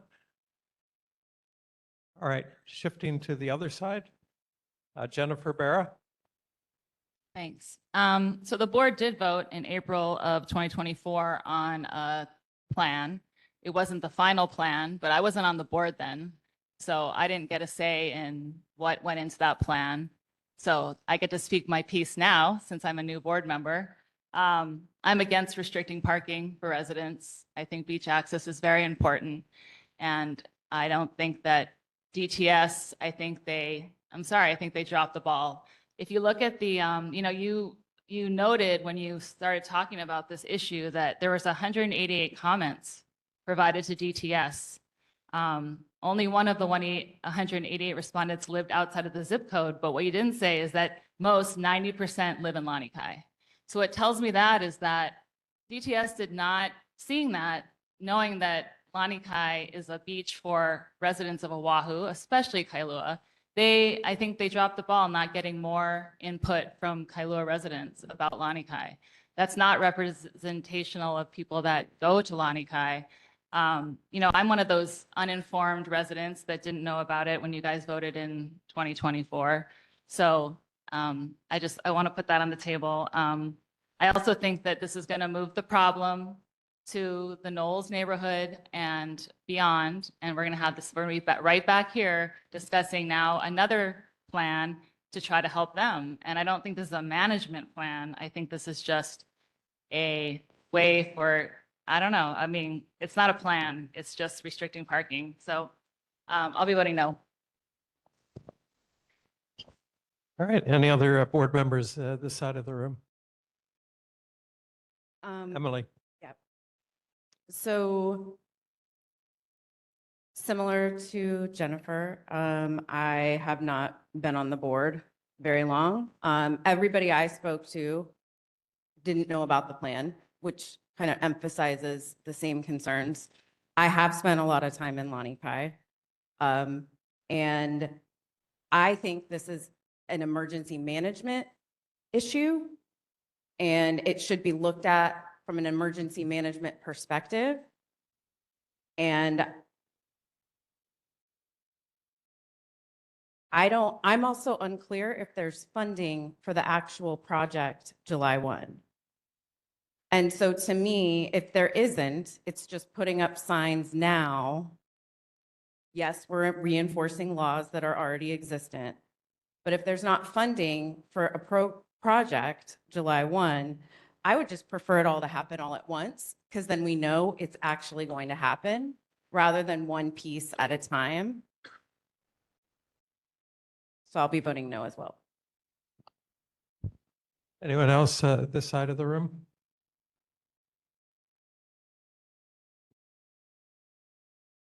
I'm sorry, somebody made the comment, the funding is there?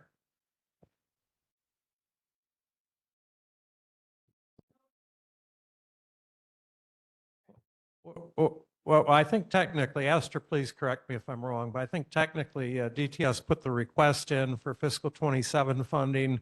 The city council will have an opportunity to consider increasing the funding to ensure more of the elements are included, and that this will happen prior to July 1st, but the city council has not yet approved the budget, but in all likelihood, this will be fully funded. Is that correct, Esther?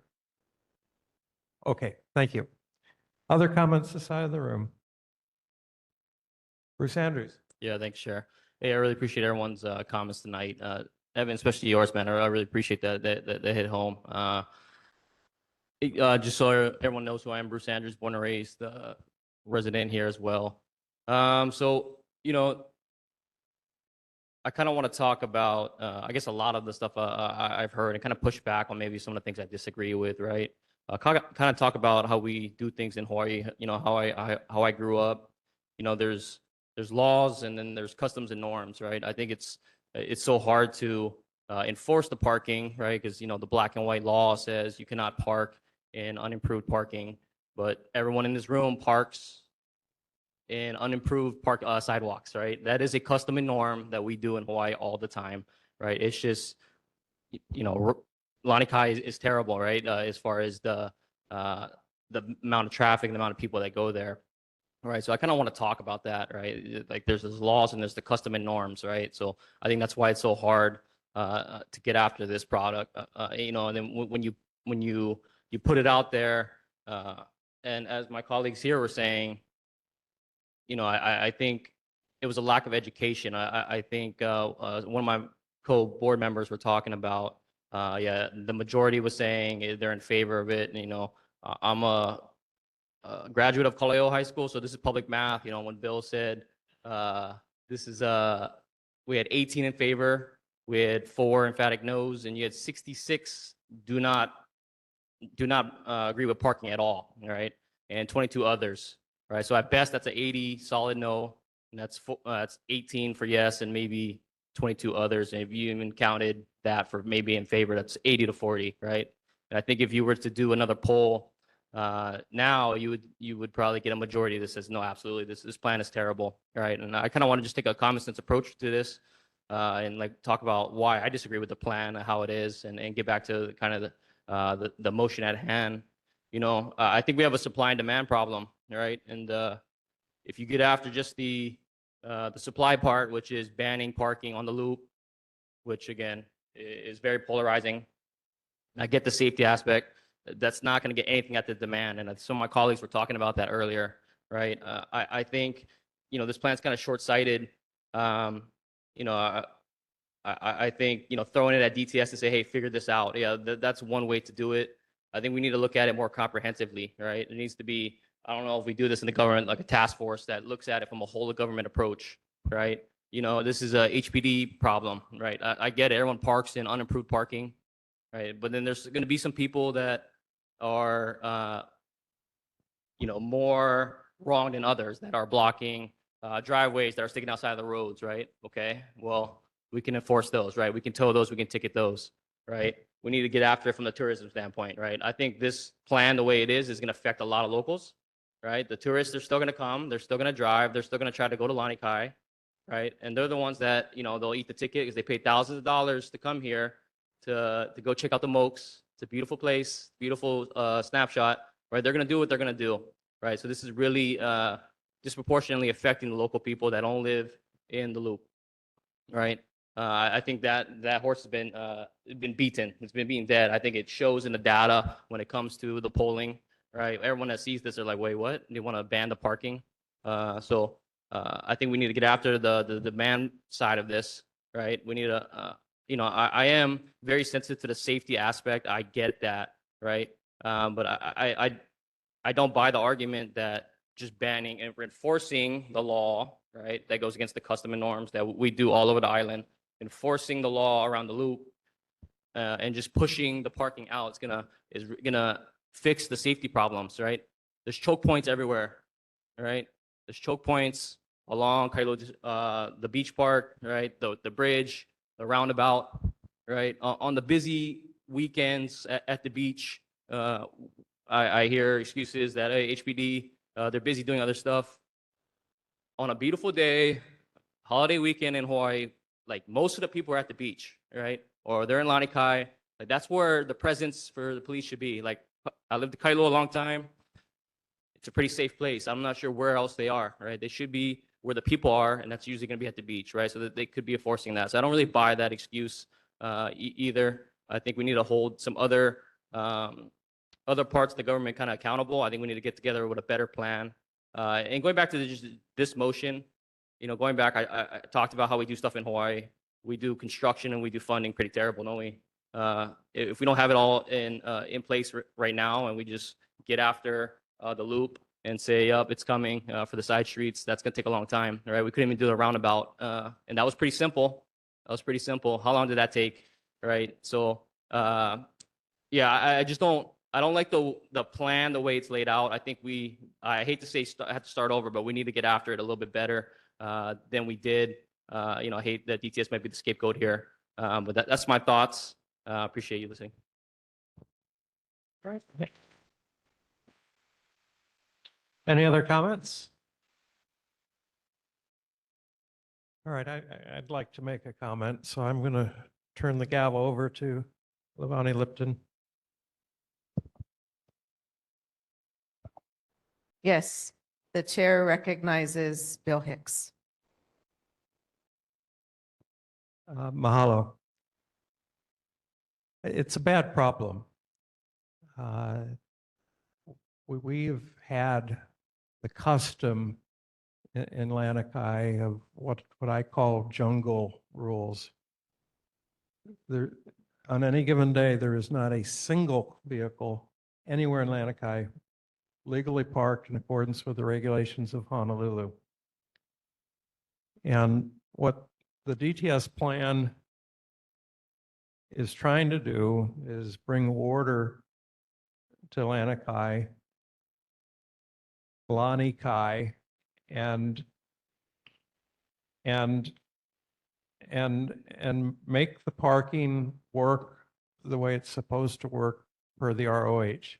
So you don't have cars halfway in the intersection or blocking driveways or so focused on trying to get the illegal parking space on the unimproved sidewalk that they're not mindful of the pedestrians, and the pedestrians who are unable to use the unimproved sidewalks because of all the vehicles parked in them, that they're walking in the street. And you're right, it's a supply and demand, it's a numbers issue. On a good sunny day, there can be more than 300 cars parked in Lanikai. And that's more than what the capacity is that's available. So ultimately, things that reduce the demand, such as the reserved reservations for the pillbox and the shuttle in, is a really big part of it. I'm going to vote against this motion. And it's the numbers thing. At our December meeting, many people from the Lanikai community had a dual request. One, let's put up the no parking on the loop sign ASAP. And also no parking 10 to 4 at the same time. And about half the people who testified linked them together.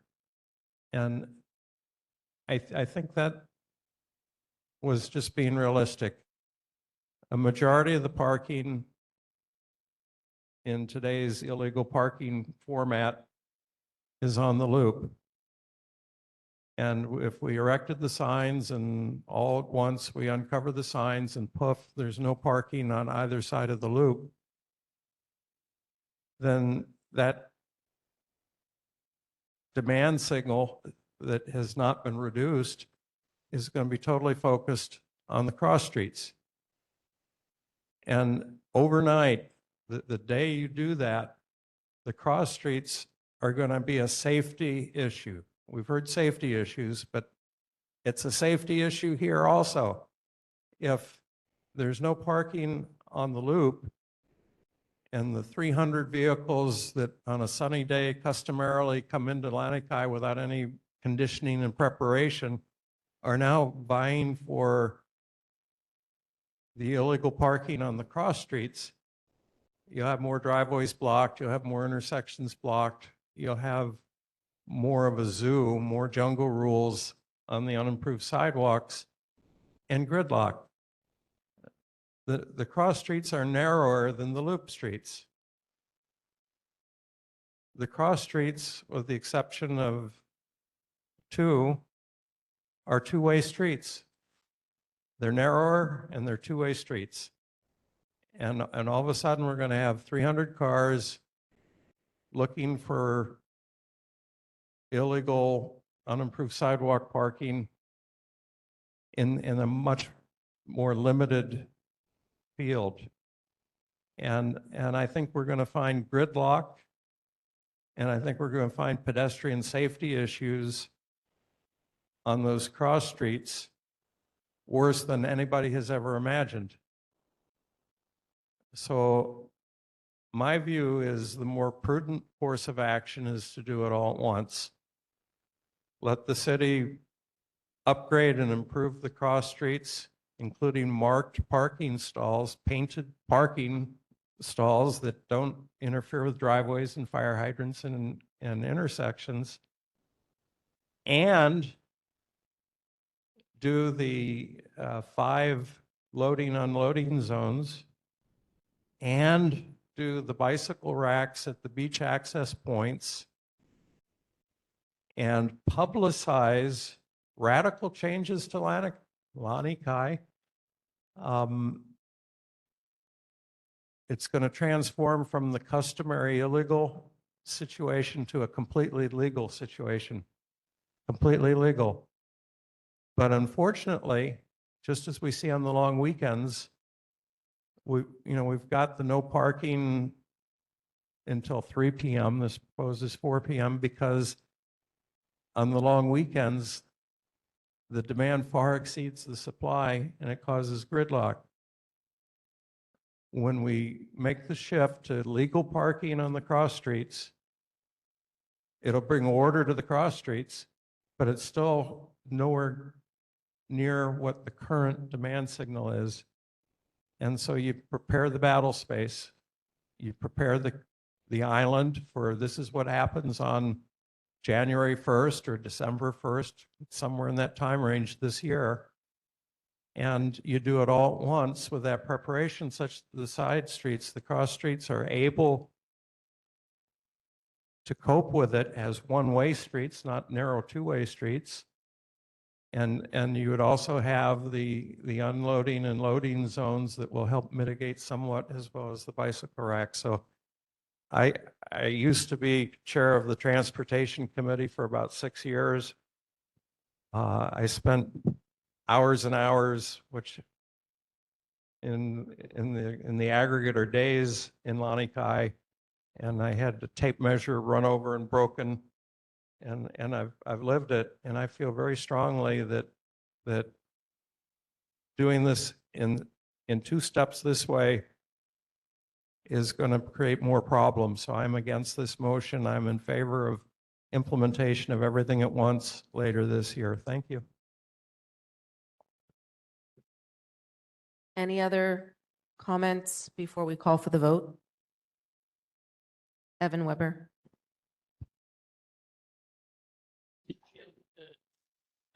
Hold on, the board member is going to speak first, and then I'll recognize you. Tom, sorry. Yeah, I'm just gonna say that we should address the elephant that is not in the room, which is the Department of Transportation Services. I just think that I know that not everyone was part of this conversation before when it happened in 2024, but it is now 2026, and this conversation has actually been ongoing for over a decade before that. And the Department of Transportation Services has been showing up to this conversation, but they have consistently dragged their feet on actually moving forward with any sort of plan. And so I think that the idea that if that they're telling us finally that they're willing to do something that has that they can implement basically immediately, that has the opportunity to potentially make improvements on health, safety, and traffic, and we're not going to take it. I mean, everybody has said, look at how long it takes for them to do X, Y, or Z, or Z, or Z. It's a little bit ignoring our own eyes and the actual history of this problem. So my strong fear is that if we do not take an opportunity on the table right now, that opportunity may not come, or it may not come for a very long time. And the longer we wait, the worse it could get, and the more likelihood that something horrific could happen, whether it's a Lahaina type situation or some of the tragedies that we've already heard about from individual testimony tonight. So I really just urge people to keep that in mind, that action has the opportunity for DTS to move forward, and inaction has the likelihood that, nothing may ever happen or further delays could occur altogether. Thank you, Evan. Is there someone online from DTS who would like to speak? Representative from DTS? Hello, Chair. This is Kelly Akasaki from the Department of Transportation Services. So I have been online, and I was also at the attendance of the meeting that you had 2 weeks ago. We have been working with the community for over 10 years on this, and this plan itself is about 3 years old. We have had many meetings with the community, which was publicized, put out in press releases, put on social media about the plan, about going over the plan. So we have still had about a split 50-50 feedback on it, which is why for us, we would like it to come from the community. We can do the signs around the loop within this fiscal year. As Chair said, we did request for 500,000 coming July 1st. And also, as Chair said, it has not been presented to the council yet. So there is no guarantee that we're going to get it July 1st, but it has been presented from DTS, and we do have the support of Councilmember Kia'aina. And once that funding comes in July 1st, we do have the opportunity to do the full plan. So I'm not sure. Yep, sorry. Kelly, could I ask a follow-up question? Is that all Sure. right? Chair, Yep. Yes. apologies, Kelly. I didn't know that you were here and appreciate you being here. And all your work on this plan. Follow-up question is just if the motion were to pass tonight and you all were to move forward with putting up the signs, would DTS use that as an opportunity to kind of acknowledge the impact and potentially observe whether it was having the intended effects or success, and potentially reconsider alternative portions of the plan, or does that not factor in?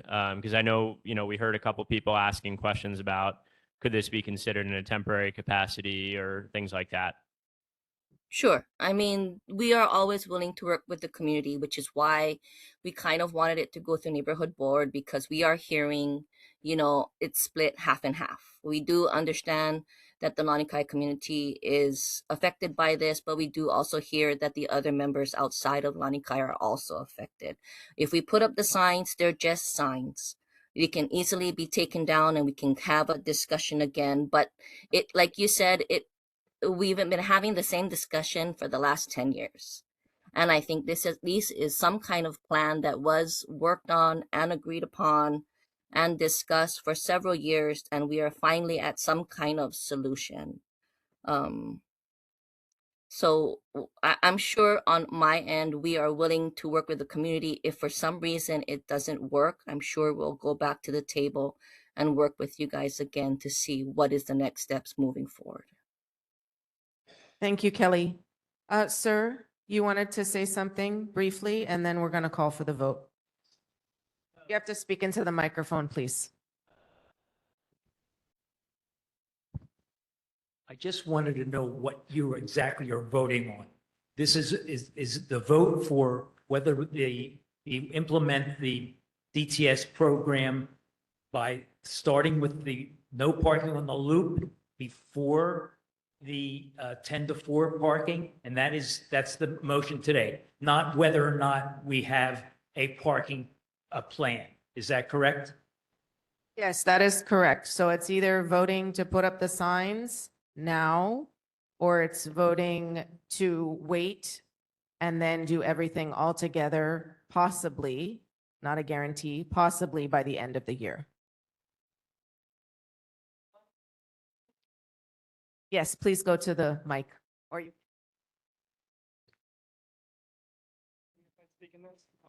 Okay, Kelly, this is Lance Tinsman speaking, and I didn't realize you were online.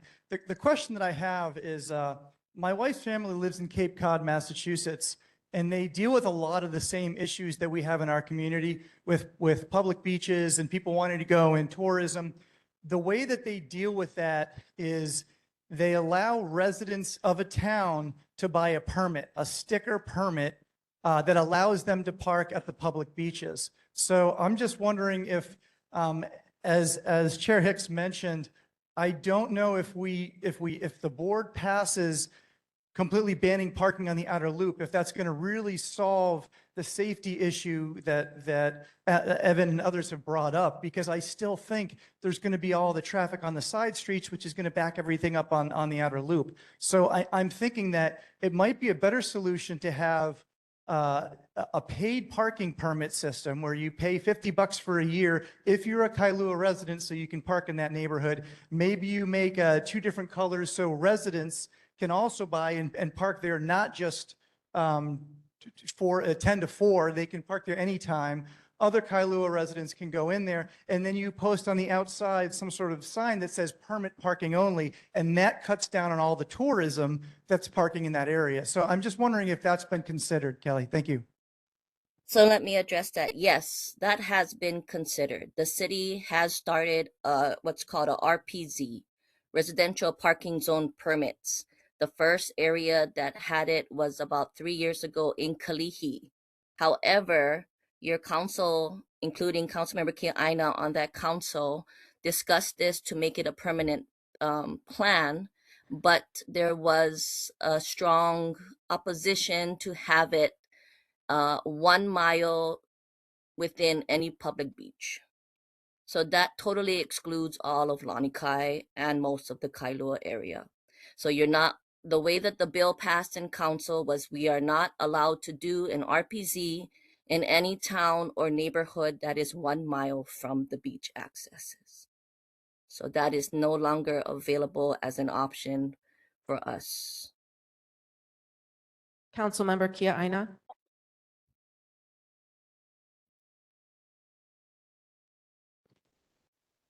I just wanted to add to that and to echo some of the concerns that Evan talked about with regard to how long this issue has been discussed, how it's been dealt with in the community. Let me tell you what's going on in the council. Very split. So Chair Waters, who used to live in Lanikai and is a paddler himself, he's all for beach access, and he was the one who secured that amendment. And he told me that he has no problem letting everybody know that he secured it. So even for me to have gotten the transportation management plan authorized was very, very difficult. So I just am saying you guys have a difficult choice to make, but a decision just needs to be made. There is the plan, whether you like it or not. And for me, the vote is just whether you do it one time, wait, or you don't. But I need to let you know that any creative mechanism, like instead of doing, how do you say, remember how I said that you need to bring the streets up to par? If you are looking for any creative mechanism to try to get to where you are with regard to a policy objective, I will not likely have the support by the city council, and it would likely fail, which is why I sought to introduce a measure to call for a plan and have the Department of Transportation Services work with the community and the stakeholders to come with policy recommendation. So I just wanted to let you guys know how difficult it is. Thank you. Okay. Yeah, I'm gonna call for the vote. I believe you already spoke earlier, right? Yeah, okay. So I'm gonna call for the vote because it's time. And we need to have the board vote on this matter. So I will be doing this alphabetically. Are you raising your hand? No, okay. Okay, so we are voting on the current motion. I am not going to reread it because we've been discussing it at length. And board members who are online, please get ready to vote. And the rules state that you should have your screen on while you are voting. Emily Andrade, how do you vote? No. Emily Andrade votes no. Bruce Andrews, how do you vote? No. Bruce Andrews votes no. Jennifer Barra. No. Jennifer Barra votes no. Chair Bill Hicks, how do you vote? Bill Hicks votes no. Ana Malia Kia, how do you vote? Is she online? No. She votes no. Kellyanne Kobayashi. I don't think she's here. No. Kellyanne Kobayashi, can I confirm that you voted no? Yes, I voted no. No. David Laeha, how do you vote? No, but let's try and come up with some good solutions. David Laeha votes no. Jade Lau, how do you vote? Yes. Jade Lau votes yes. Max Markrich, how do you vote? Yes. Max votes yes. Kate Ryder, how do you vote? Yes. Kate Ryder votes yes. Kalama Souza, are you online? Kalama is not online. Malie Thames. Malie Thames. Steve Trekker, how do you vote? Steve Trekker votes yes. Jeremy Trexon, how do you vote? No. Jeremy Trexon votes no. Evan Weber, how do you vote? Evan Weber votes yes. Gary Weller, how do you vote? Gary Weller votes yes. John White, how do you vote? No. John White votes no. Donna Wong, how do you vote? Donna Wong votes no. Levani votes yes.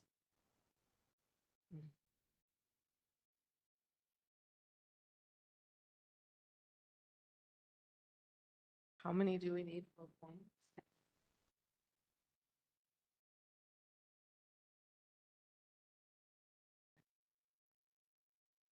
We have 10 noes and 7 yeses.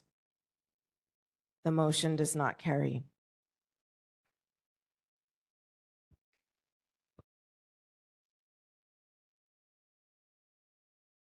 All right, mahalo. We move on to our second motion.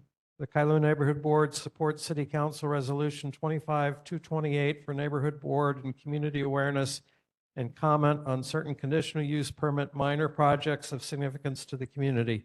The Kailua Neighborhood Board specifically concurs that this would ensure enhanced community engagement and decisions relating to the permitting of proposed projects that involve uses that are not typical in a particular zoning district.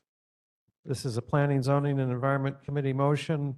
On our meeting materials was also a primer on conditional use permit major versus minor. Donna Wong, would you like to amplify the motion?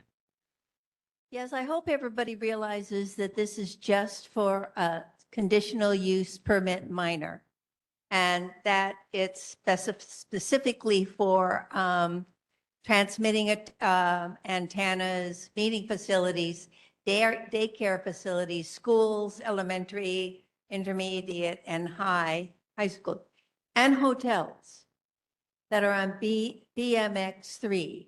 And I brought the zoning map for Kailua, and that's all of our zoning, and we have BMX 3 in Kailua. It's where, what is the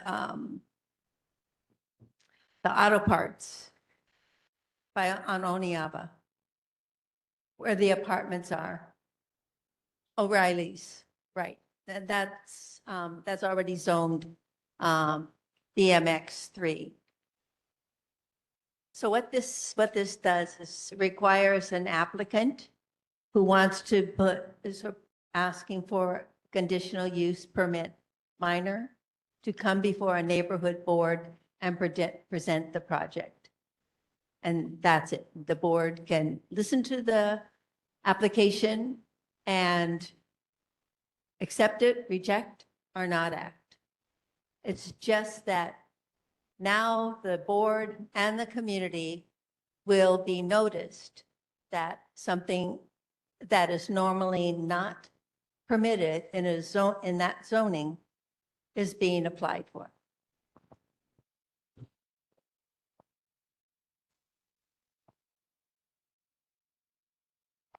Okay, mahalo.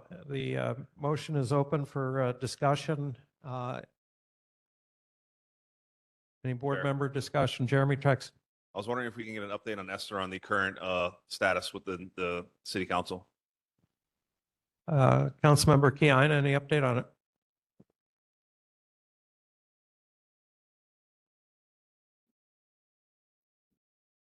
Thank you for the question. We had a hearing before zoning last month, both on this as well as another resolution, which I introduced with Tommy Waters, Resolution 26-17, that required that all ag tourism projects must have a major conditional use permit, which would automatically trigger a notification to the neighborhood board as well as a public hearing by DPP. I did push for both measures to pass committee. Regrettably, Resolution 26-17 passed, requiring a major CUDP, and Resolution 25-228 failed. So that is no longer moving. And The issue of what to do with smaller ag projects did come up, but given what happened with the gondola project, I think most people felt that the positive from requiring the major outweighed some of the concerns for the minor projects, but DPP committed that when it sends it to the Planning Commission, they will take that into account and make recommendations on how to deal with the smaller projects. But for now, the measure is not moving. Thank you. This Okay. one isn't, Mahalo. this one isn't moving? Yes, and the other one has passed. The 2617 is moving. It already passed. It passed both the zoning committee as well as the full council. So that is what's in play. Oh, okay. Okay. Never mind. No vote. Do you wish to withdraw the motion? Okay. I think we can do that without a vote. Melissa? Are there any objections to withdrawing the motion? Hearing no objections, the motion is withdrawn. We move on to local agency reports, Board of Water Supply, Danny Ornelas. Hi, good evening. Message from the Board of Water Supply. So for the month, I don't have statistics for the shutoffs for, for main breaks for February. However, January, we did have 2 main breaks in Kailua. 8-inch main on Akamai Place, 8-inch main on Ileana Street. Well, both of these were installed in 1959. And then the message from the board, help celebrate World Water Day, March 22nd, which is a Sunday. This is an annual United Nations Observance Day to raise awareness about the 2.2 billion people living without access to safe water. The theme this year is Where Water Flows, Equality Grows. Throughout March, and especially March 22nd, check our social media page and also boardofwatersupply.com for inspiring stories and videos about the world global water crisis. That's all I have. Do we have any questions?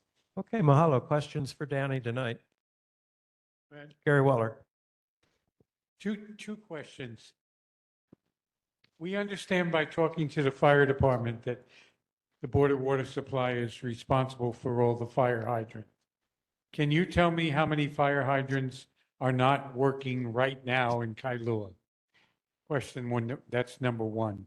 Number two, what's the progress on the water tanks over by Kalaheo High School? Okay. I can find out how many fire hydrants are not working. And I don't have anything current regarding that Kapa'a, the new water tank. Okay, so that'll be a lookup. Yeah. Okay, other questions for Board of Water Supply tonight? Any questions online? Any audience questions? Okay, mahalo, Danny. Have a good evening. You too. Next is Marine Corps Base, Hawaii, and this evening we have the commanding officer, Colonel Jeremy Bevan.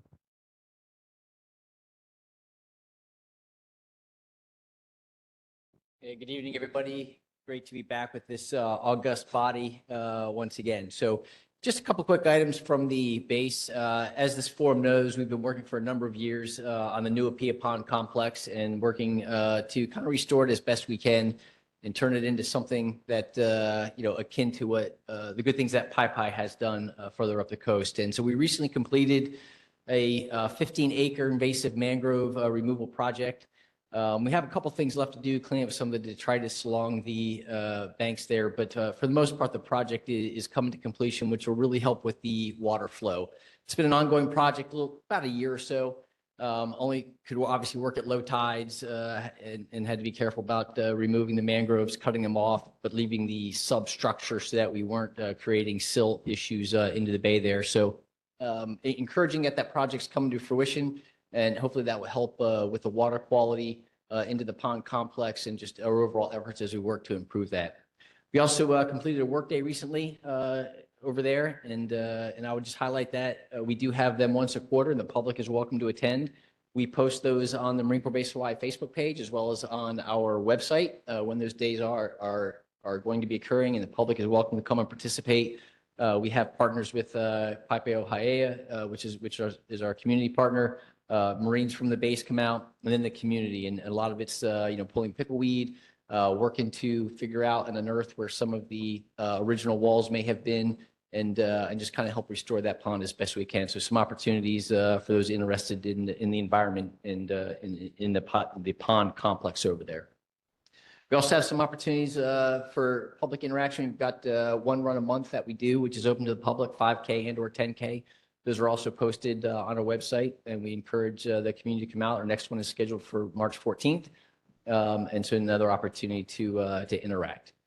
And then lastly, as we know, Makihiki season has ended, and I had a neat opportunity. My boss, for those that don't know, is in Japan, is where my higher headquarters is. And so my boss was on deck at the time. So we brought him out for the closing ceremonies. Neat opportunity to introduce Hawaiian culture to him. And it was an event that he was appreciative for. So just a neat opportunity to kind of share some of the unique culture of Hawaii with someone who is stationed in Okinawa and doesn't get here as often as he would like. And then lastly, I was not going to present this, but Mr. Hicks asked me to, but my 3 years will be coming to an end as the CO here in May. And so we'll be having a change of command. So over the next couple months, I'll be working to figure out how we do a seamless transition and make sure that the things that we've been working on, the new CO understands the import, the relationships, and why it matters that we try and partner as best we can with this community.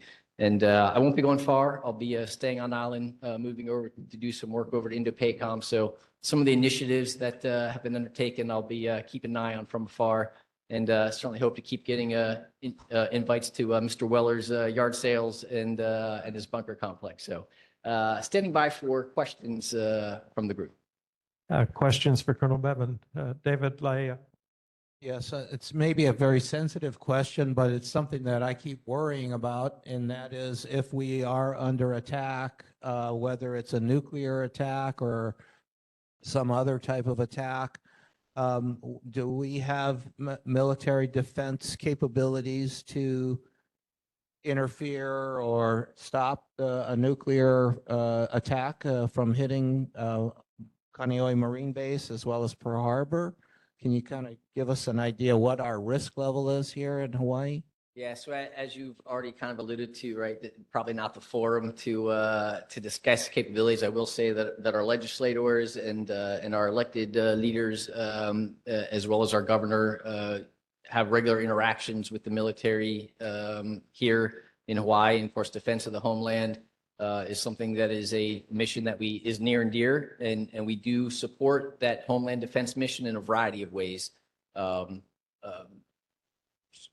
So without speaking to specific capabilities, I will tell you that yes, that is a core component of our presence here. Other questions? Online? Any audience questions? Well, Colonel Bevan, we appreciate Thank you, sir. deeply the interaction with Kailua Neighborhood Board throughout your tour, from fence lines to modifications with mangrove removal, and it really has been wonderful to work with you, and we wish you all the best as you move on later on this year. Neighborhood Commission update. We have with us the Neighborhood Commission Chair, Patrick Smith. Thank you, Chair. Thank you, Board. As the Chair mentioned, I'm Patrick Smith. I chair the Neighborhood Commission, which provides policy and oversight of the neighborhood boards and manages the neighborhood plan, which is the rules and regulations for all the boards. My Vice Chair, Larry Verre, who's actually the chair of Pearl City, we're trying to go to all the boards. My apologies for not attending in person this evening. I have gone to all, the other boards that I've visited so far in person, and maybe I can make it out in the future. But I appreciate your time, especially for a very lengthy meeting. But I'll be brief, and I just want to bring up a few little points, and that is we are reviewing the plan, and one of the major endeavors that we've been asked is to review the boundaries of all the boards. So if I would ask that the board take some opportunity and just consider the boards and see if that's something that is an issue with your current boundaries. And of course, we'll work with all the boards, and we're not going to try to impose a solution. But if you have changes, major changes in one board, it might cascade out a little bit. But thus far, we haven't had a lot of responses, just minor things. So don't worry about it too much. The other thing is that we are working on reviewing the plan. We do have a complaints procedure, which is just about complete, and hopefully most board members will go their whole board member cycle without being involved in a complaint as a respondent or actually being a witness or anything like that. But it is an opportunity for you to take a look at that, look at the changes, and that will be passed out of the commission shortly, I do believe. So if you have any questions or concerns, please let me know. And on that same note, Larry Verre is chair of our committee for the plan, and he's reviewing all the little details about the functionality of the boards. So if you have any questions or concerns or ideas, please, you can let him know. All board members, you can always reach out to the executive secretary during working hours. Lori Yanaka, and he would be very happy to take your call and answer any questions. And you can always reach out to me. I want to thank you for your time. And I would say, one of the missions or the primary mission of the board is public participation in decisions of government. And your board has done an exceptional job this evening with the Lanikai issues. So kudos to you. Thank you very much for your time. I appreciate it. That's it, Chair. Mahalo, Patrick. Questions for Patrick Smith? Donna Wong. You said that you're reviewing the plan. How can the neighborhood boards participate? How can we participate in that? We have public meetings, just like the boards do, and we report everything, and our agendas are online. And we will actually have a planning committee, I think, not this coming Monday, but then Monday after that. And we're sort of methodically going. We're going to, well, first off, we're going to review the complaints procedure, which is just about finished. And then we're going to go back and we're going provision by provision. And you can download the agenda. If you have any particular questions about any specific provisions or just topics, you can let us know and we'll be happy to answer. So any board member can do that. And they can reach out to me. Again, I'm chair of the commission, Patrick Smith, or Larry Verre, who's actually the chair of that committee, which is the planning committee. Thank you.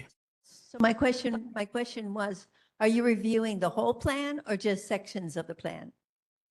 The whole plan. And it actually covers a lot of things. It also covers the commission itself. So it's not, we're taking we're going methodically through the whole thing. So we can find out where you're at by going on your website. Absolutely. And please reach out to me. I can give you a brief synopsis of what we've done thus far and where we're headed. Okay, So thank you. I'd be happy to do that.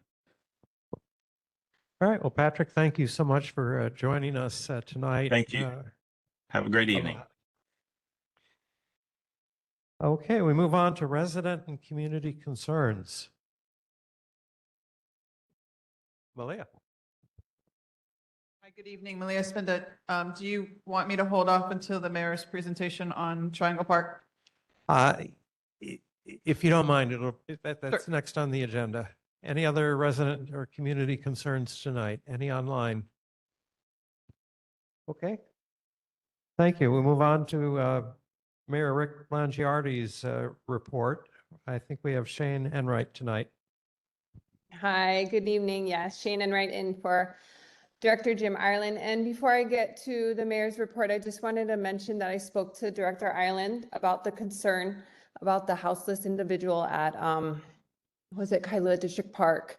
And he's going to send a core team out there this week, or if not this week, next, to go check on that individual and try to help get him some shelter. In the interest of saving time, and I know the big issue is Kailua Mini Park, the only other issue, Chair, was the, Kailua Elementary and the traffic Safe Roads Initiative.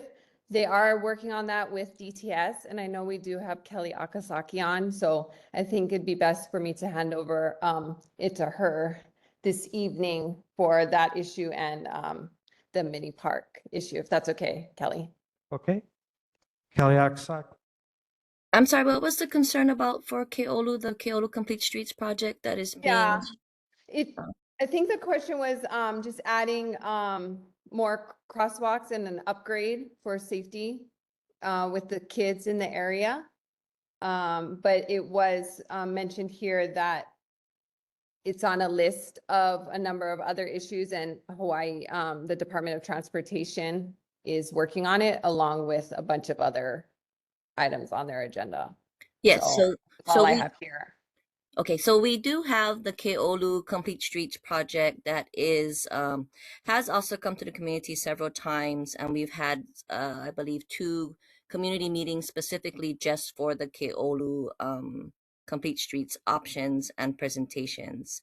At those meetings, we did talk about raised crosswalks, bike lanes, bulb outs, other types of options that could help to improve safety for both peds and vehicles and bicyclists in the area. So that project is on our website. You can go to our Complete Streets website in the Kailua area and find the Keolu project and proposals. We still have times for comments. You can always add your name to our outreach list so that you can be updated when any new updates come out, or if you have any questions, you can go to the Complete Streets website and put your comments and questions there. As for the Keolu Park, I know Malia had sent some questions, so I will be answering those, and hopefully that will help address some of the issues for the community at the Ke'elepulu Park. So the Ke'elepulu Park is just outside of Kailua Road by the Kalapawai roundabout. It is where our contractor Hewitt has been using it as a staging area for the last 3+ years. So some of the questions that we got were, when will the fence come down? So the fence will be removed once the grass has been restored. Unfortunately, the grass is probably the last step of the cleanup process.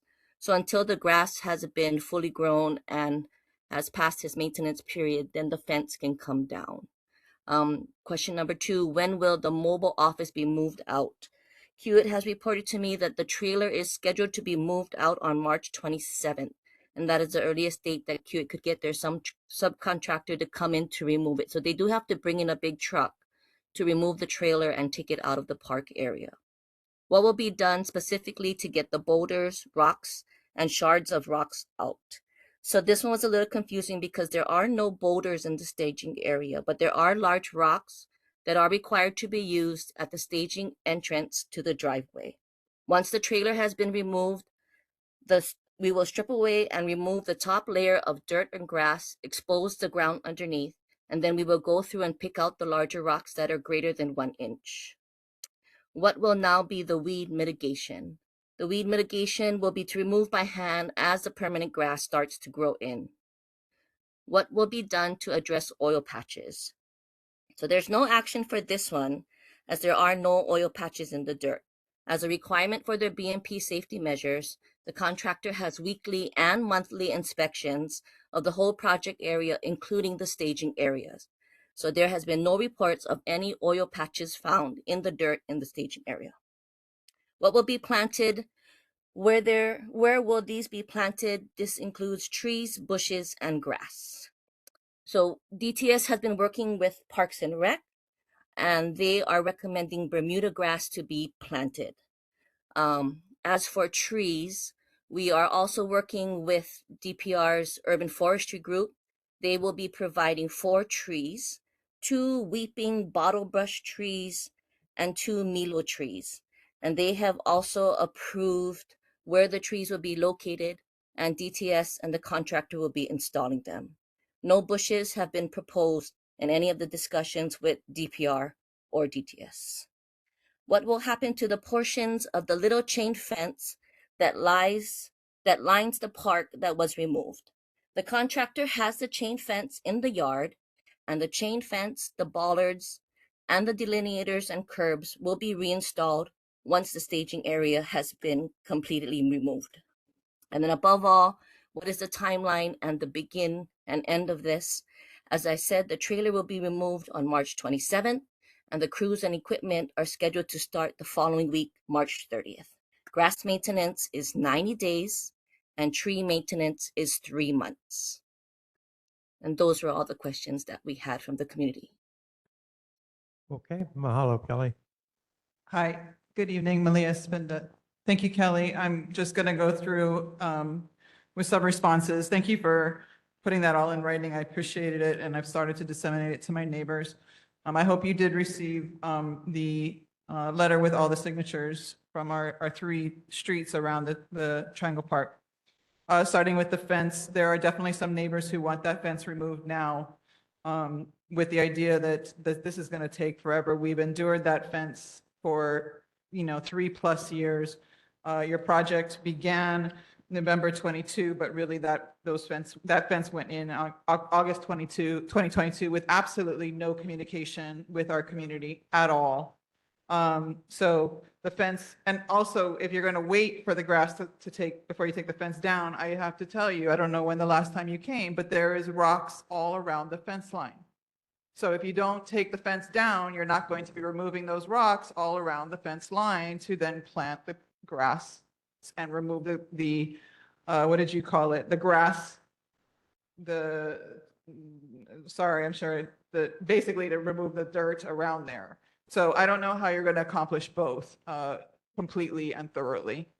2, the mobile office being removed on March 27th is, given that you ended this project in October, and then we didn't get HECO until last week, it's kind of surprising that we have to wait another month for the removal of that office. The boulders, okay, so they're not boulders, they're boulders, right? They're big rocks like this. And yes, they were in the entry. And they were also, the shards are everywhere. This is our second project we endured. The first one during North Kalaheo didn't have these rocks, boulders, however you want to call it. The shard is everywhere, you guys.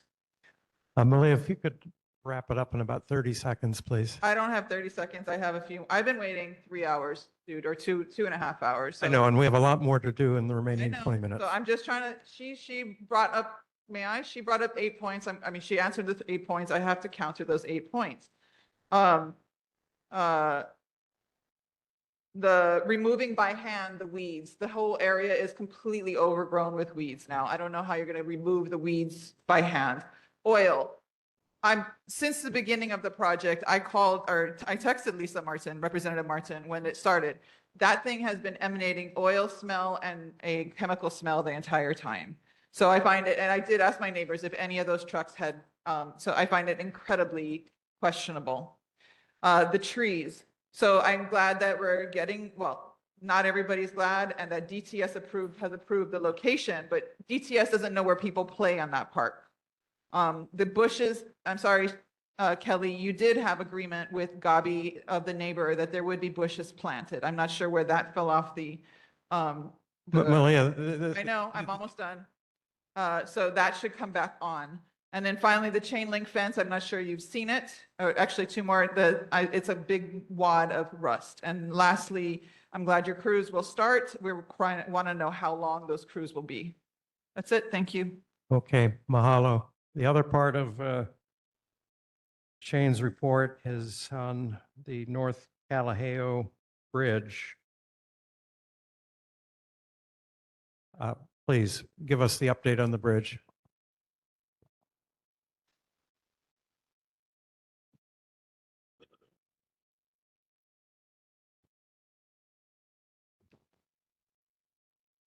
Aloha.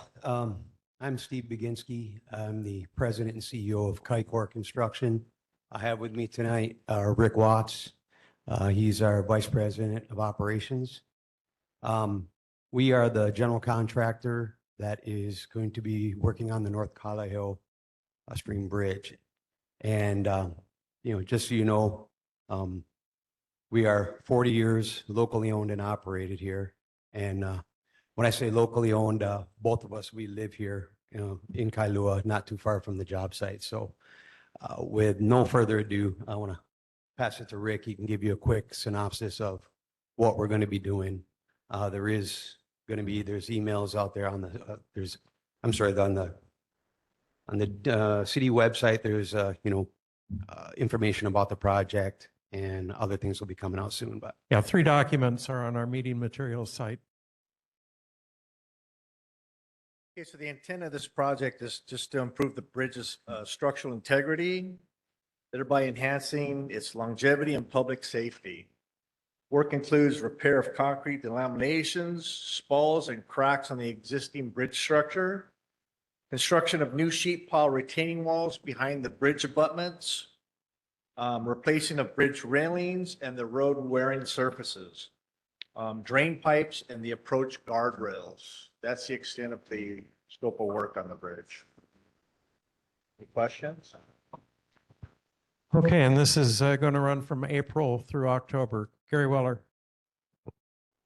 Esther, does the city have, Esther, does the city have any of those signs that are, got a little cart and it's a big sign that says development or construction going on for the next 6 months, and this is the start date? When they did the circle, they had some of those signs. Can we do that for this project? Yeah, because, that road is a major thoroughfare, and I think the public could use a little bit of notice that it's coming up. Yeah. That right there is part of the plan. We are tentatively scheduled to start on March 30, and right now DTS is, I think we've ironed out all the plans when it comes to traffic control, notifications. It's been a back and forth thing for about the last 2 months to ensure that we're minimizing the impact as much as we can. So that will be, I think, a couple of weeks before. There's going to be public notices mailed out to everybody who lives, every neighborhood that's within a mile radius of that area. The entire neighborhood is going to get a notice mailed to them. Yeah, beyond the neighbors, though, it really affects half of Kailua at least. So Kelly, you're still in line. You know how to get the. I'm still on the public line awareness. as part You know how of to their get the public awareness out there. as part of their traffic control plans. They are required. We've asked them to put up 2 of the message boards. So what they're asking for are those big variable message boards. So the plan that we approved shows 1 board on each approach to the bridge, and I believe it was 2 weeks before the actual closure starts. So that has Perfect. already been requested from us. Okay, perfect. Thank you. Any other questions? Chair.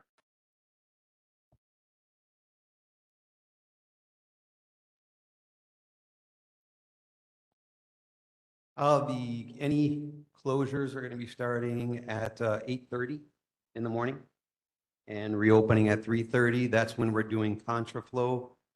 There will be times when there'll be a full, I wouldn't say 24/7, 24/5 maybe, Monday at 8:30 in the morning, and then reopening Friday at 3:30 due to the safety concerns and the operations that are going on during that time. But that'll be all published out there and sent in the notifications.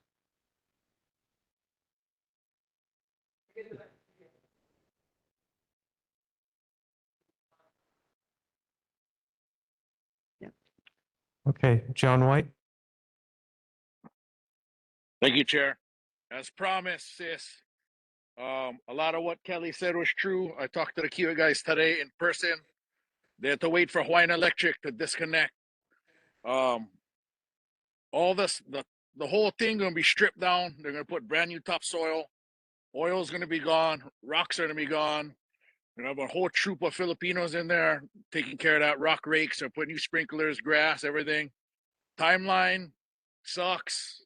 Just imagine when they widen the roads in Lanikai. It's gonna be brutal. Construction takes a long time, but they're gonna get it done. I'm gonna hold their feet to the fire, and don't give these Kailua guys too much heartache because they got a dangerous job too that they gotta do. Good luck, guys. That's my update. Lavani Lipton. My question is just briefly, is the Are you ever going to have both sides of the bridge closed? Because for people going to Polly Palms, it's that one way coming off of Kalaheo to get into that parking lot?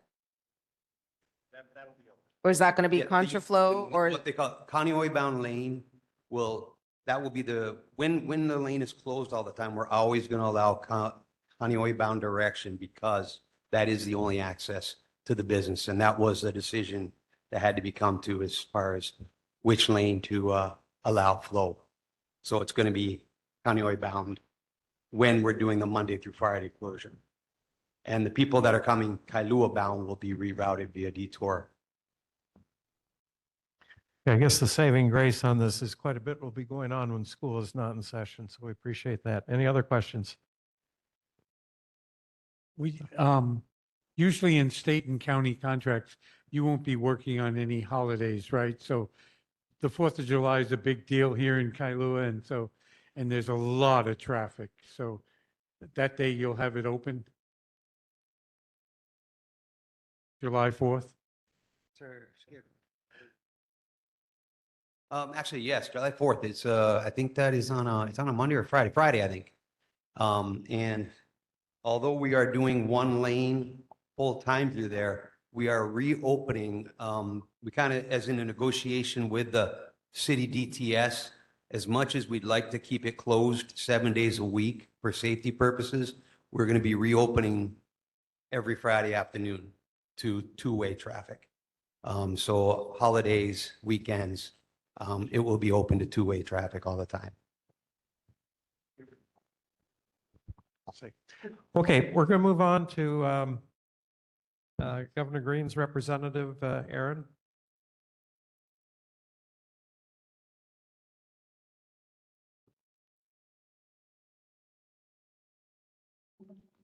Okay, I had several DOT questions from the December meeting that I didn't get to report back on yet. So I'll try to be very, very brief. The median grass trimming schedule, it is maintained each month by the state and the city. There's an email address and a phone number for both the state and the city to call when you need to schedule maintenance if the maintenance crews hasn't come yet. The emergency lights by Olamana Fire Station. It's not, State DOT was contacting DTS. The fire chief says HFD does not maintain the emergency lights. They're maintained by the city. So the state has asked DTS for an update, but they did not get back to me yet. Thirdly, the repaving schedule for Kalane Anole Highway through Waimanalo. Kailua Road, Waimanalo was repaved a few years ago. Phase 1, Olamana Golf Course to Poa Lima Street, completed in 2018, 2019. Poa Lima Street to Makai Pier is completed in 2024. The state is going to be working on resurfacing Kalane Anole Highway from Kailua Road to Old Kalane Anole Road. Was scheduled to start in February, but there was some accidents on the new traffic lights they installed. And so the state has to fix those traffic poles before they can complete the construction work. And then they should be, I see them working on it now, so they should be getting ready to finish up that project and start the paving for Kailua Road.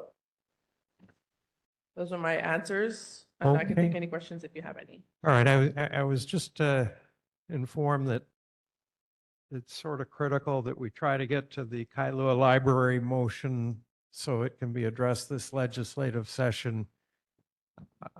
Are there any objections to moving on to that motion at this time?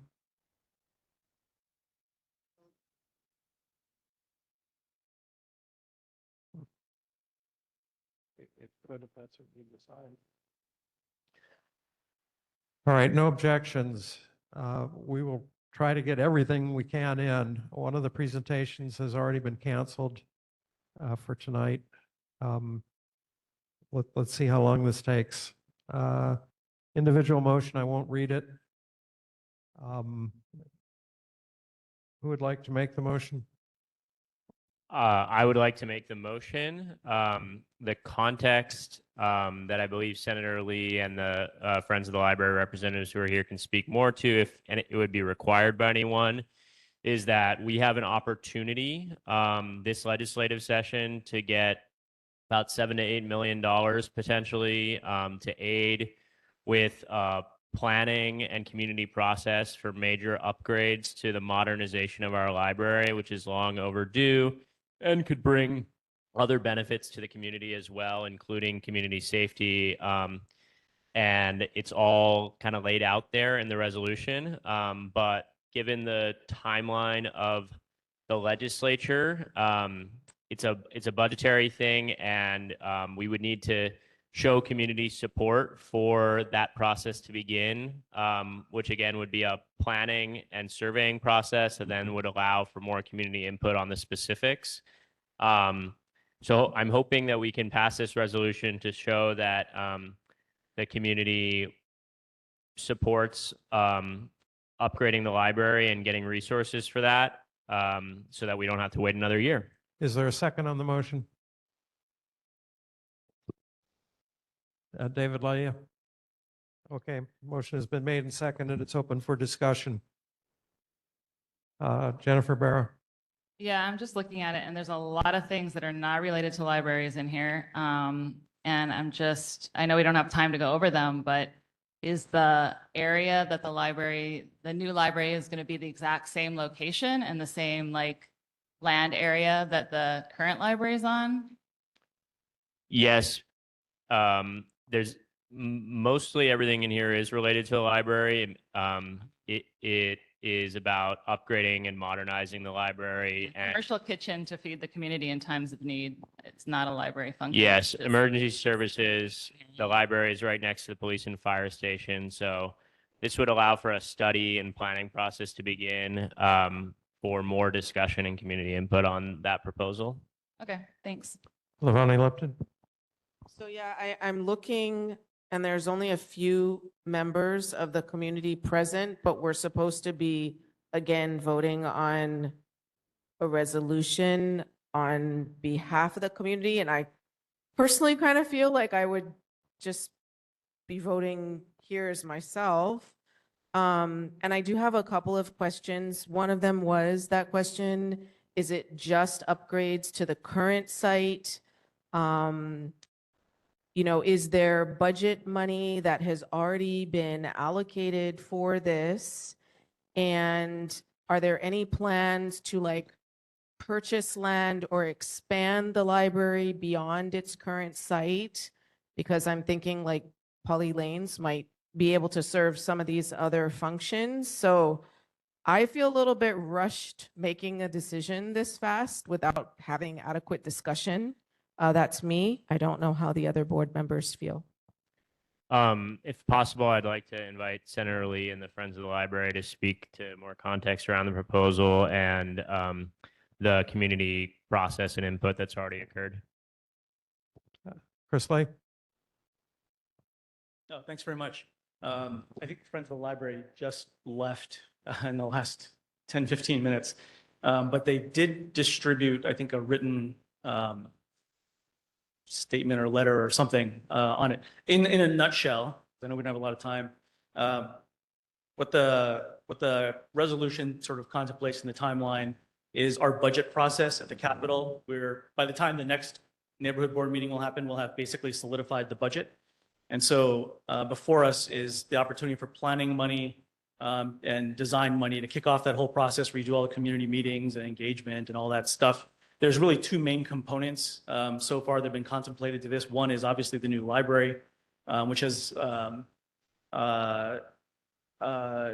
largely going to have to replace the current one. Some of that work, architectural work, has already been done. So because you need new HVAC and electrical, and there's not enough physical space and all that, basically that means a whole new facility. Secondly, the other piece of it is we don't have a disaster resilience shelter / hub anywhere around here on the windward side. And so part of that is incorporating a separate project, which is moving all on its own to do that, to build out not just a typical, gym or something where you can shelter the immediate, but rather build out what is a modern resilience hub that are being contemplated for communities all around the state, so that you can not only shelter people in a quick emergency, but provide for weeks of sustained support. So you have power, and you have food and things like that. So in the Lahaina situation, there's actually somewhere to go and there's support there that will last. And so the idea is, if you're building one, do both at the same time in the same place.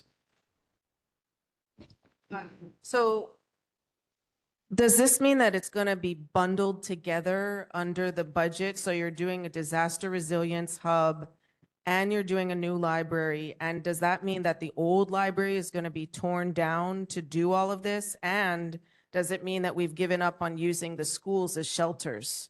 Because we were supposed to be retrofitting the schools in our community, and this is something that's just completely new. And then that's also going to take time to build. So I have those three questions. Is it like a 1-2 punch? Like you're going to do the library and a disaster resilience center? And what about the plan for the schools and, you know? Yeah, the schools operate independently. So I know there's been work that we've been doing on Kalaheo as a potential kind of next step there. But those are the immediate kind of, there's a storm now, so this is where you go, rather than the broader resilience hubs that are being done all over the country. And because we have to set aside funds for all of this stuff anyway, it's cheaper to build them together by far, and you get better community use because otherwise those facilities sit vacant, 99.9% of the time, whereas here you can actually use them. So you can design facilities so that it acts as both at the same time. Tearing down this current, would it be tearing According to down the current library? Analysis, yeah, basically. It doesn't preclude, for example, keeping the facade and the character and, all the stuff of the place and doing that kind of how we want. I think that part's important, but generally the building is not worth redoing the existing building. It's just way more cost effective to build something new to begin with. Okay, Claudine Tomasa. Thank you. And thank you, Senator Lee. I would urge the board to support this motion. It's a step in the right direction to provide this hub, not only for sunny days or blue sky days, but for gray days as well. So it'll serve the community on both sides. And Kailua needs this. So please support this motion or resolution. Okay, mahalo. Roberta Sester's written testimony has been distributed. Donna Wong. Yes, if there's money already in the budget, this project has been thought about for a while. So I've never heard anything about, replacing the library or buying property or for safety for bikes and pedestrians. I've never heard anything about it. So if there's money already in the budget. So the money's not in the budget. What? That's the thing. This year, as we go into the budget process, which is basically starting right now, or is already starting on the initial steps, but will be done largely by a month from now. It would be adding funding to do the actual planning, design, engagement, all that stuff. I understand that, but why didn't it come to us before saying that all of this needs to be done or is a good idea or whatever, and then go and put it in the budget so that we would have some idea what this is, what you're talking about?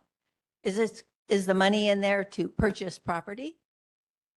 Yeah, potentially, if there's additional need. I mean, it's flexible. What property? I'm sorry? What property? Well, it depends. So part of the conversation so far has been if you're doing the resilience hub, for example, and the state's funding it, right next door, obviously, is the police station, fire station. So you probably want to power those as well. So how it's done in most major metropolitan areas around the rest of the country is you build that safety thing, got solar storage, whatever power support, or even generators that can power those emergency first response shelters. So there has to be a conversation with the city potentially if you're looking, for example, at redoing the police station eventually, which has to be done at some point anyway. So that's all part of the discussion. The question now and what's been put before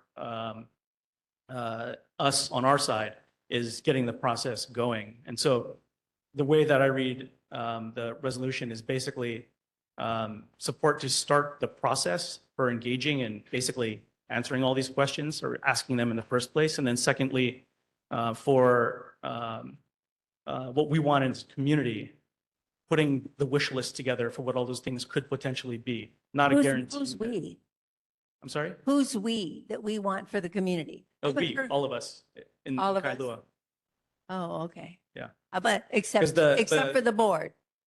No, what Senator Lee is saying, just to be really clear, what Senator Lee is saying is that there's a state opportunity to get funding for library upgrades and resilience centers.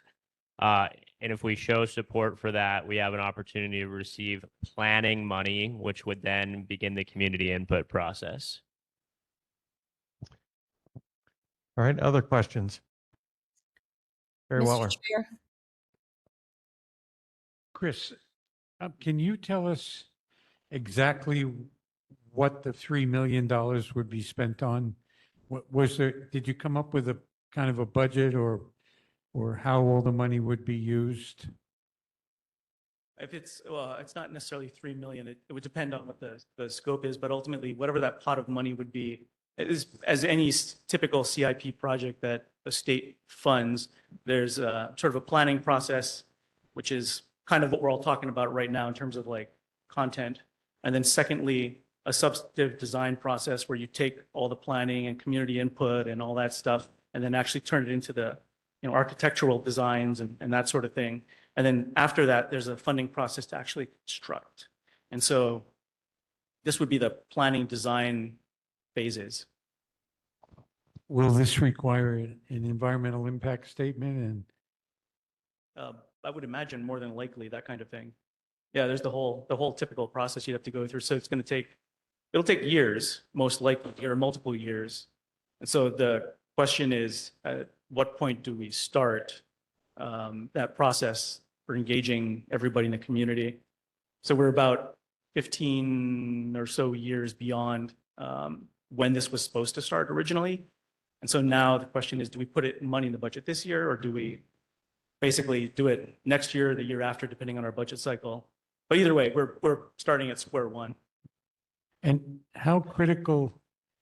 Normally, I would have asked all these questions but we ran out of time in the last board meeting. The electricity didn't work and a million other things. But how serious is the electrical problem and the air conditioning problem at the library? Like, is it due to fail any time, or it just can't keep up, or it's dangerous, or do you know anything about that issue? I can't speak to the danger or anything like that. I'm not obviously the engineer on that, but for the capacity, they're basically out. So we can't add, like for example, schools ask for air conditioning or various things. You need the power capacity to be able to do that. They're pretty much, well, they are maxed out. And ultimately, with HVAC, that's also beyond its life and inefficient. So it's kind of running on duct tape and zip ties and that sort of thing at this point. Okay, well, I'm going to call for the motion based on where we are on time.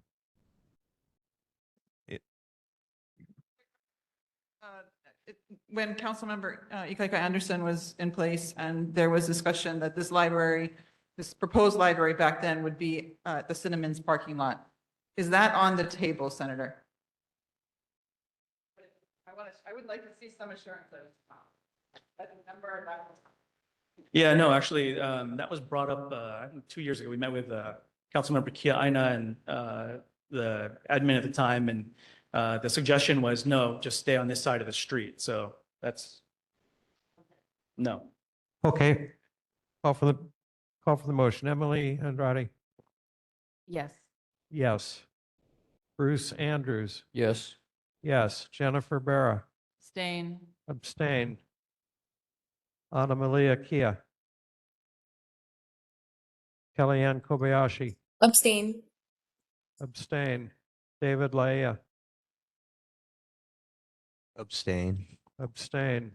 Jade Lau? Lavani Lipton? Abstain. Max Markridge? Kate Ryder? Kalama Souza? Malia Tomes. Steve Trecker. Yes. Jeremy Treskin. Yes. Evan Weber. Yes. Gary Weller. Abstain. John White. Abstain. Abstain. Donna Wong. Abstain. Chair abstains.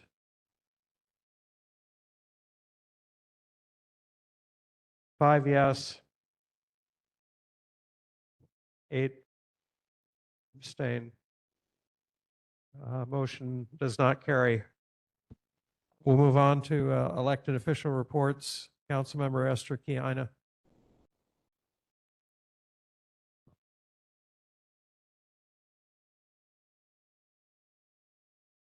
Thank you. I'm going to actually truncate my talking points. So first, let me just say that I was unsuccessful in getting the Department of Design and Construction, who's doing a archaeological survey in the Cinnamon's parking lot, to postpone it to after the 330 Kool-Aid project is done.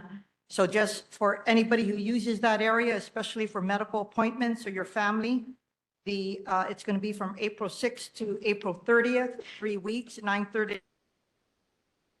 It is going to be chaotic. I live there, so I know exactly what's going on in that parking lot. If they hit EV Kupuna, it's going to last longer than that. So I sent out a flyer to all of the businesses and residents in the area, but I just want to let you know. I'm going to skip the mayor's budget. I will update you in a future one, but I wanted to talk about Bill 7 projects because it's something that's critically important to all of you. If you are not aware, I've heard over the last couple of years your concerns, and I felt that because a lot of Bill 7 bills were introduced, I decided to interject a bill. It's called Bill 17, 2026, that reflected the concerns of the Kailua community. And what it did was it passed first reading, but what it does is that it says that current law is 60 feet. So I said that it has to be the underlying zoning clearly. So in the case of 330 Kool-Aid, it would have been 40 feet. Well, I need to let you know, I was a little aghast because I was heavily criticized. It was a mobilized effort by certain housing experts. And it just was not necessary because what they did was not only tear me down at the hearing and threaten me, but they also tore down the Kailua community because of your testimony and support. So go to Housing for Hawaii's Future, their Instagram and website account, where they actually lambast the Kailua community on their page. And we had Representative Evelyn and U.S. Senator Brian Schott share that. So I just want to let you guys know what's going on. And the reason is there is a Bill 18 by Andrea Topola, and I have to give her credit. She tried to pull all of us together to see what she could gather. But I already expressed to her I'm disturbed. She did the complete opposite, right? So mine would be underlying zoning or 60 feet max. Hers is 60 feet or the underlying zoning, no matter what the underlying zoning, whichever is greater. So if something is 150 feet, then they'd be able to go up. And so the reason I'm bringing this to your attention is because I would like to work with the appropriate committee. There's a slew of bills that we need to monitor. It is the most divisive issue that is splitting the community.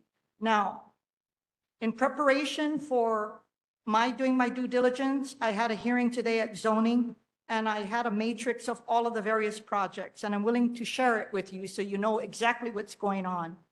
Unbeknownst to me, there actually are 4 projects in the works in Kailua. Okay, so not just 330 Kool-Aid, we have only been focusing on that. Another is going to be at 528 Wailepo Street, 56 Kihapai Street, and 614 Wailepo Street. So I'm not trying to cause trouble. I'm simply trying to share information on one of the most important issues that the Kailua community and this neighborhood board cares about. I'm going to have a very difficult challenge, but I do have empathy from a lot of members. The members I'm most concerned about right now, and I mentioned it today, is Scott Nishimoto has 38 Bill 7 projects in his district, including in special districts, Punch Bowl, right? Included Punch Bowl and Waikiki, and Chair Waters. And I don't think any council member knew the magnitude of the number of projects that are out there. So that's all I wanted to say. Thank you very much for your time and patience. Donald Long, any objection to adding Bill 7 Kailua projects to the PZ&E agenda this month in March? Okay, added to the committee agenda. Thank you very much, Esther.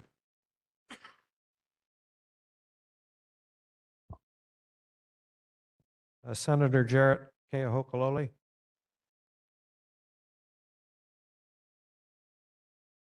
Representative Scott Matayoshi. Senator Chris Lee. Scott Matayoshi, sorry, my mic did not unmute for Representative Matayoshi's office. My name is Zach Stackhouse. I am the committee clerk for Representative Matayoshi. Just a couple of things he wanted me to update you guys on. We are having a pretty good, a good amount of bills pushing forward. We have HB 2198. This is our prediction market bill. It would include a definition of prediction markets for the state of Hawaii, and then it would ban the use or trading on such prediction markets. The other bill that he wanted me to make sure I update you guys on is HB 1511. This bill is the unsolicited mail bill. This measure would prohibit certain entities from distributing unsolicited mail or electronic mail. The goal of this bill specifically is to provide greater consumer protection and reduce unwanted communications to our community. And then lastly, another bill that is moving forward is HB 1559. This is a cell phone ban bill. This bill would prohibit students from using a telecommunication device on school grounds during the instructional day with certain exceptions. We're just kind of following in line with a lot of other states that are currently introducing similar bans nationwide. Also, we had a good amount of community requests that asked about information about landfill bills. People were just curious specifically what bills those were. And we were able to find HB 1673, and it has a Senate companion of Senate Bill 2769. Those bills deal with landfill siting restrictions on Oahu, especially in areas tied to the Board of Water Supply and No Pass Zone, which is meant to protect drinking water and aquifer areas from possible contamination. And then there's one other on waste management. It's Senate Bill 2485, which is a broader and solid waste management bill. The measure looks at long-term waste planning and alternative technologies, especially since the current Waimanalo Gulch sanitary landfill permit expires in 2028. That was everything that we had. Would be happy to answer any questions. Okay, are there any questions for Representative Matayoshi's rep? Okay, mahalo, Senator Chris Lee. Hey, following up on that, there are other bills I wanted to highlight that are moving through the Senate. A couple that I introduced on behalf of a few of our folks here in the community. SB 2982. This is a prohibition on foreign contributions in elections. SB 1163 would prevent companies from taking your geolocation on your cell phone, all the information that's out there, and basically turning around and selling it on the internet, which is happening right now. So folks can just go buy the locations of other people, which is just kind of bonkers to me. SB 3019 would prevent ticket scalping. This is where you're going to an event or a concert or anything like that, and all of a sudden you see the only options to buy are through resellers online for hundreds or thousands of dollars. Like in the case of the Honolulu Symphony, just actually last night, there were tickets going online for $1,900. SB 3025 would help out folks with medical debt. And then there's a bunch on the environmental front, creating sanctuaries for a lot of our endangered species, raising fines for harassing turtles and things like that, and raising funds to do broader land acquisition like we just did with Monowili and other properties around the state for protection. So there's a ton more, but in the interest of time, I'll just stop there and be open for any questions. Okay, mahalo. Questions for Senator Chris Lee? Donald Wong. Can you just send me a list of those bills that you talked about that, and then the ones you weren't able to? Yeah, there's probably a dozen or so I highlight for you. Yeah, okay. Other Yeah. questions online? Could you just clarify the path forward for library upgrades, given that vote? Yeah, well, there's, in a nutshell, there's multiple streams of financing for the both shelter, disaster resilience side of things, as well as the library. If we're not putting money in the budget this year, then it would mean probably in the next year or two, that process would then commence. And in the meantime, funds go to some other resilience hub in a different community, I presume. Okay, we might not have made what was desired for legislative impact right now on the Kailua Library, but we want to play a role in this. And unless there's any objection, I'd like to add this to the Public Safety, Public Health, Civil Defense Committee agenda for March, where we can take a look at the things that would get some abstentions to support. Okay, we're adding that to the committee agenda for March. And we'll continue to work the issue in due course. I wasn't aware of the time sensitivity on this until about 9:40 tonight. Oh, Thank- appreciate the taking it out of order so we can have at least a little bit of that discussion, but happy to continue it. Okay, thank you. Thanks, everybody. Representative Lisa Martin.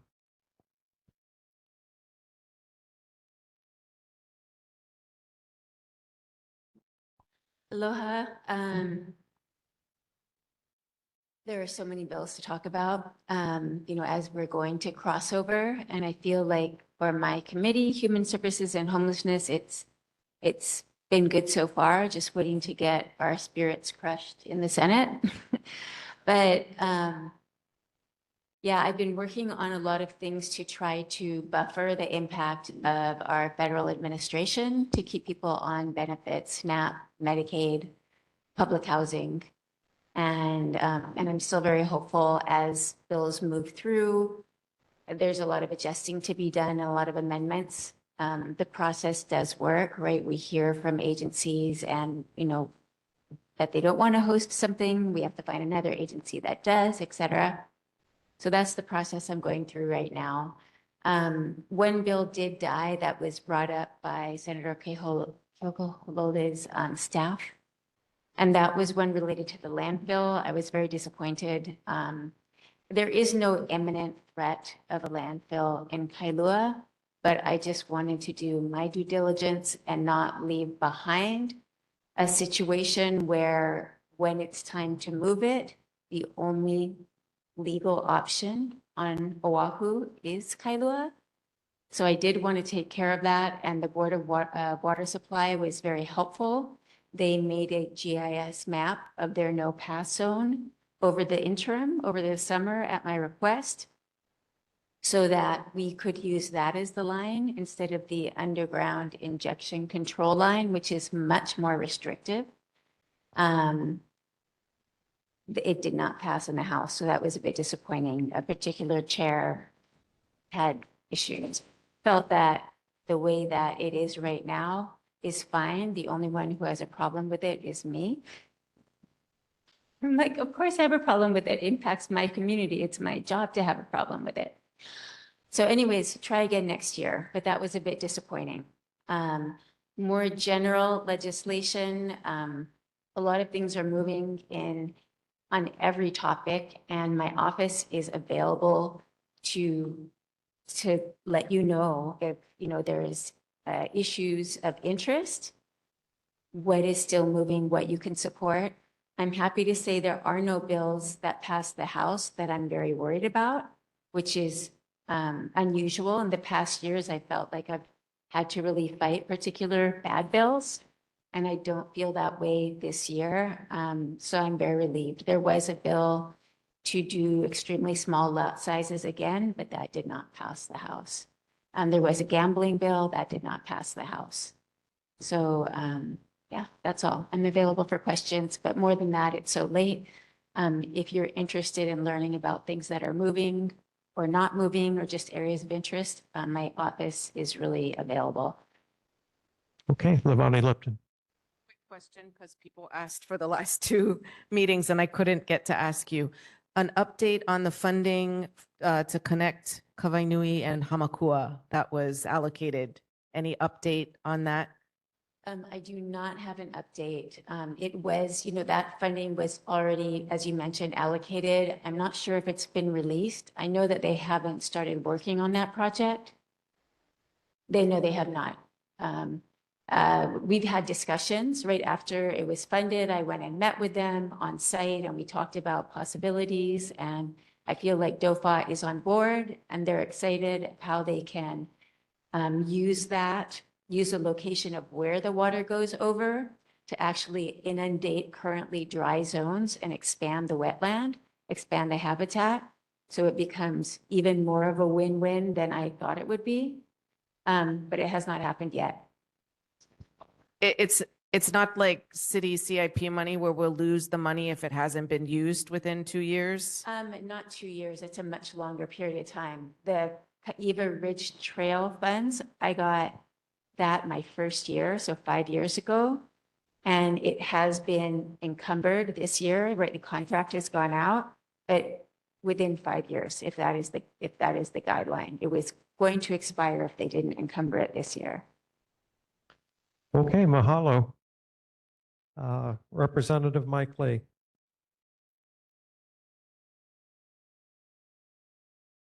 My name is Jonah. Can you guys hear me?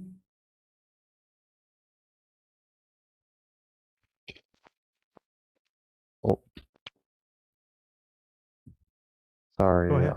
audio is just, oh yes. So my name is Jonah McNear and I'm speaking on behalf of Representative Mike Lee as his legislative committee clerk. I was scheduled to speak during the last board meeting, but unfortunately ran out of time, but I am excited to be able to address you now. First of all, I would like to say Happy New Year's. We are excited that the new legislative session has started and that we are already at the halfway point.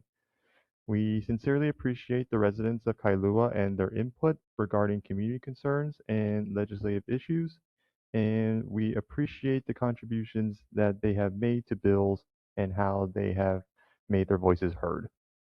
So for a quick community update, we are aware of the traffic concerns at Olamana.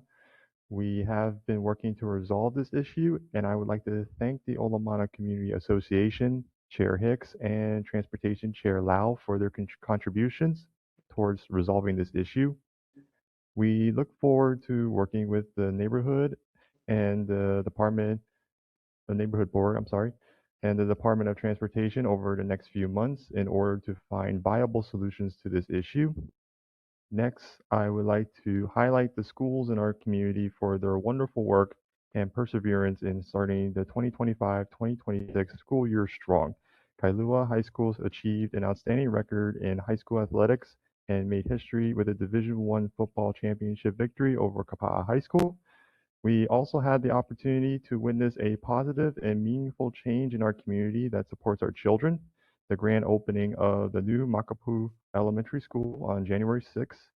Additionally, on December 2nd, 2025, Windward Community College opened its campus to community representatives, allowing us to view the new updates and resources available to students pursuing early college If I could opportunities. ask you to wrap it up, we're way over our allowed time right now. Oh, yes, yes. And lastly, I would like to say the Botcher Estate will undergo roof reconstruction. The Department of Parks and Recreation will fix and preserve the recreational shoreline space for the community. The 1936 Botcher Estate at Kalama Beach Park will undergo roof renovations through a $1.2 million contract with Moriyama Construction. And that concludes my official report, and our office is open to any questions. Mahalo. Okay, mahalo. Is there a representative for Jill Takuda? Okay, she has town halls coming up that you've all seen the notice for. We'll skip members who attended other meetings. We have a presentation on 60 Kaapuna Drive. Jim Hayes. Is Jim Hayes still here? Jim, is it possible to do this in about 3 minutes? Okay, let's do it.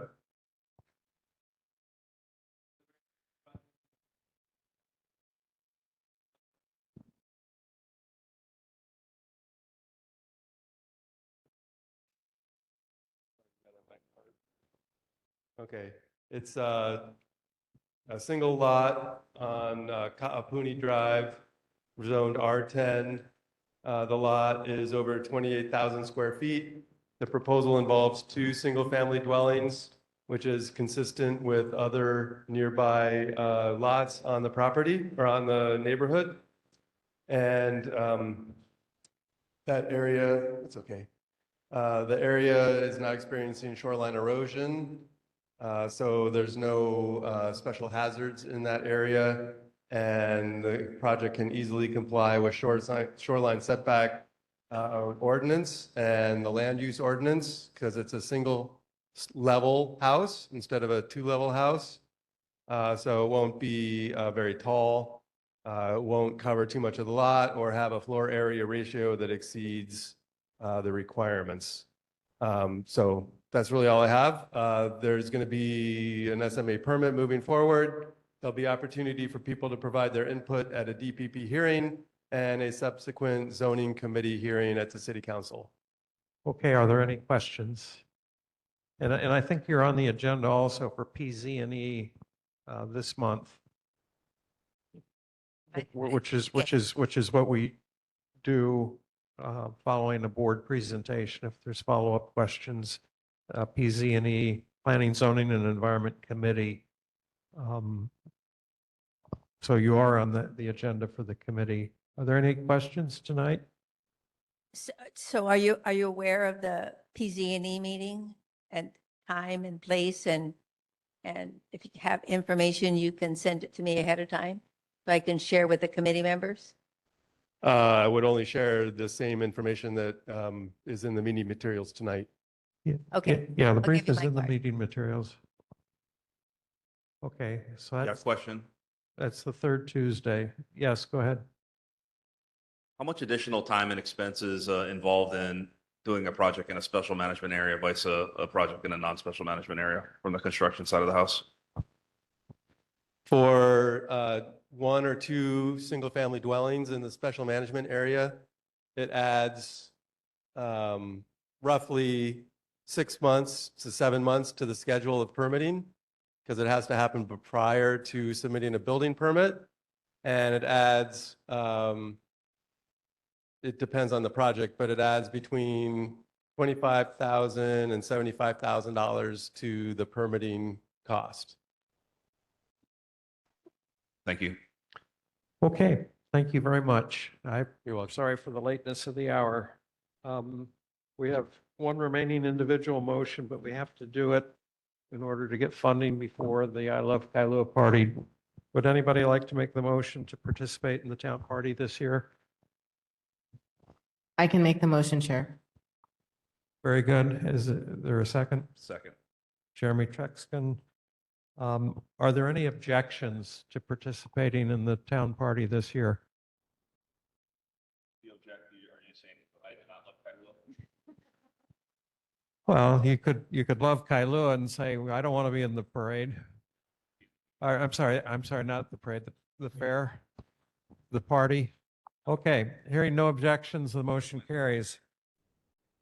And we will suspend all remaining items. This meeting is adjourned at 10:29.